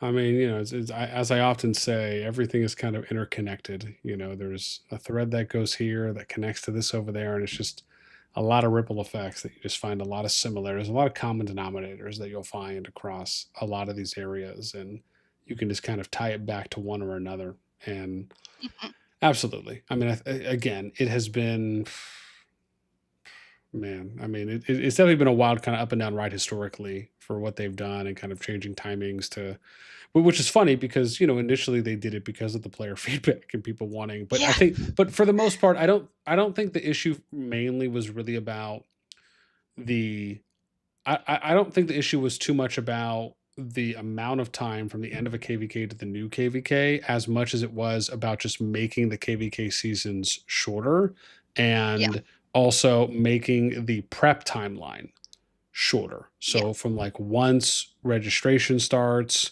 up until the KVK season starts, to me, it felt like that was really what it was more about, and not necessarily, well, let's shorten the time from the end of the season until when the timeline starts. Now, maybe you could have argued that back then because maybe some people, I mean, and again, I'm sure some people did say that. And I think for me, it felt like more of where that position was coming from was because back then there just wasn't as many events as there are now. People felt like maybe it was too much downtime. Maybe people weren't necessarily burning as many resources as they were because people weren't as strong and powerful as they are now. Also, there's a lot more things to buy in the game. There's more content in it as well, right? So more things you have to recover. It's just, I think it was a different time. And I think when you look at things now, it's almost just kind of like, well, let's adapt, right, with what's currently happening now and try and set something appropriately that deals with the current landscape and not kind of still thinking that we're, 2 years ago, for how things were at that time. So no, I definitely agree there. Yeah, for sure. I think the accelerated timelines, like you were saying, part of it is absolutely beneficial because you're not sitting on your thumbs just kind of like, okay, we have no idea when registration is going to pop, like how that used to be. It could be a week, it could be a month, who knows? But having a predictable timeline, absolutely a benefit that they brought to it. But I really do think it's important to reevaluate how quickly that's coming. And when we had longer times in between, a season ending and all before the next season started, there wasn't as many events. It was basically dead time. And now there's so many events coming into the game that there's not a lot of dead time in between. Yeah. No, agreed. I mean, it's, I guess we'll have to see, hopefully. Now, I heard from someone that they suspended or disabled the Kingdom Invasion event. I guess they were saying until they can make some of those corrections. Is any of that true? Yeah, so from what I understand, it has been pulled from the game, much like I think it was SOS 4 that got pulled after that first group went into it because of just how unbalanced and broken things were. And there is no timeline on it returning currently. Okay. Well, so hopefully they fix some things. I think it could be a really good event, though. I think it can fill that want for action during kind of the little bit of downtime some people have, or especially if servers skip and you're in that holding pattern for, a month or so. Yeah. That event can definitely scratch that itch. But we'll see what they do with it, Well, if anything, I will say at least good on them for, not subjecting any other kingdoms or gens to continue going rather than, waiting to kind of make adjustments until worst case, right? If they wanted to have every gen tested out before they considered doing any adjustments. So it's nice that at least maybe the pool was a little bit smaller this time around, obviously not withstanding the challenges that those kingdoms faced during it. But at least it's nice to hear that they're kind of taking a step back and evaluating, and then hopefully can kind of come out with a little bit better and fine-tuned of a product. Well, in that case, for sure. Tay, thank you so much. I really appreciate the time, you coming on and kind of walking us through the event and what your experience was first time in as a defender, and kind of talking about some of the strategy and tactics as the attacker, and I guess I should say the defender as well. As always, I like to end things with, if you want to give a shout out, have a declaration, would like to fire shots, please feel free. I just send all my love to Turtle, Torian, Dinko, and the crew, and just all my people that are 122 originals. It's been a long road, and a lot of guys I met in EXG, they're fantastic. They all know who they are. So we may not play together anymore, but the memories are there. Awesome. Well, no, thank you so much. I appreciate the time, and I hope you have a good rest of the evening. You as well, Ben. Have a good one. Thanks. You too. Take care, Tay. You too. Bye-bye. Awesome. That was great. That was great, fam. Again, man, we accomplished, I think, everything that we wanted to here. We pretty much did everything, right? We listened to the MysticPhantom video on him quitting being a CC. That was great. I thought there was some good takeaways there. We had a chance to kind of track down, do some of that milk investigation. So that was dope. We heard from a number of people. I'll be honest, man, I didn't expect us to hear from all those people as quickly as we did. So that was awesome. And like I said, man, again, very much appreciative of Barracuda coming on and talking to us. I know I asked him some more difficult questions, and he gave us answers. Again, being able to hear from KT and his situation, how things played out. Midget gave us a really good write-up, right, as the Co-R5 there of milk, and kind of walking us through, filling in some more blanks. I mean, again, man, great, right? Us being able to say, hey, look, we're going to investigate, we're going to hear it and try and hear it from the sources, from people that were there on the ground and what they experienced. That's important, right? I think being able to hear from as many sides as we can, especially when we have the time to, that is really, I think, what makes the community interested in wanting to kind of hear these stories. And so again, I'm happy to at least be able to, provide some of that, on that front. And then of course, lastly, being able to hear from Tay, and I know some others had comments too as well earlier on how the Kingdom Invasion event went. Nice to hear that it's kind of just on the burner for now, right? It's kind of in limbo while they take time to make some adjustments. And I think being able to hear from Tay walking us through what her experience was like and where some of those opportunities lie in the event, along with how punishing it really can be, which is way worse than I thought it was. So yeah, again, right. I think overall, man, great stream. We've been going about 3 hours here. Again, man, covered everything I pretty much wanted to cover today in the stream. And man, I really appreciate you guys vibing with us, hanging out. Appreciate the chat activity. Appreciate the support. Again, I'm going to try and be, like I said before, man, streaming a little bit more often, especially that we're coming up to close to the off season. We got a couple days here until the massive migration window starts. There's a number of other things I want to talk about. So like I said, I'm going to be trying to be a little bit more consistent, as I always try. So with the stream, but I appreciate you guys hanging out with us. Listen, that's it for me. I hope you guys have a good rest of the morning, afternoon, evening, wherever you might be. And as always, man, we'll catch you guys in the next one. Take care.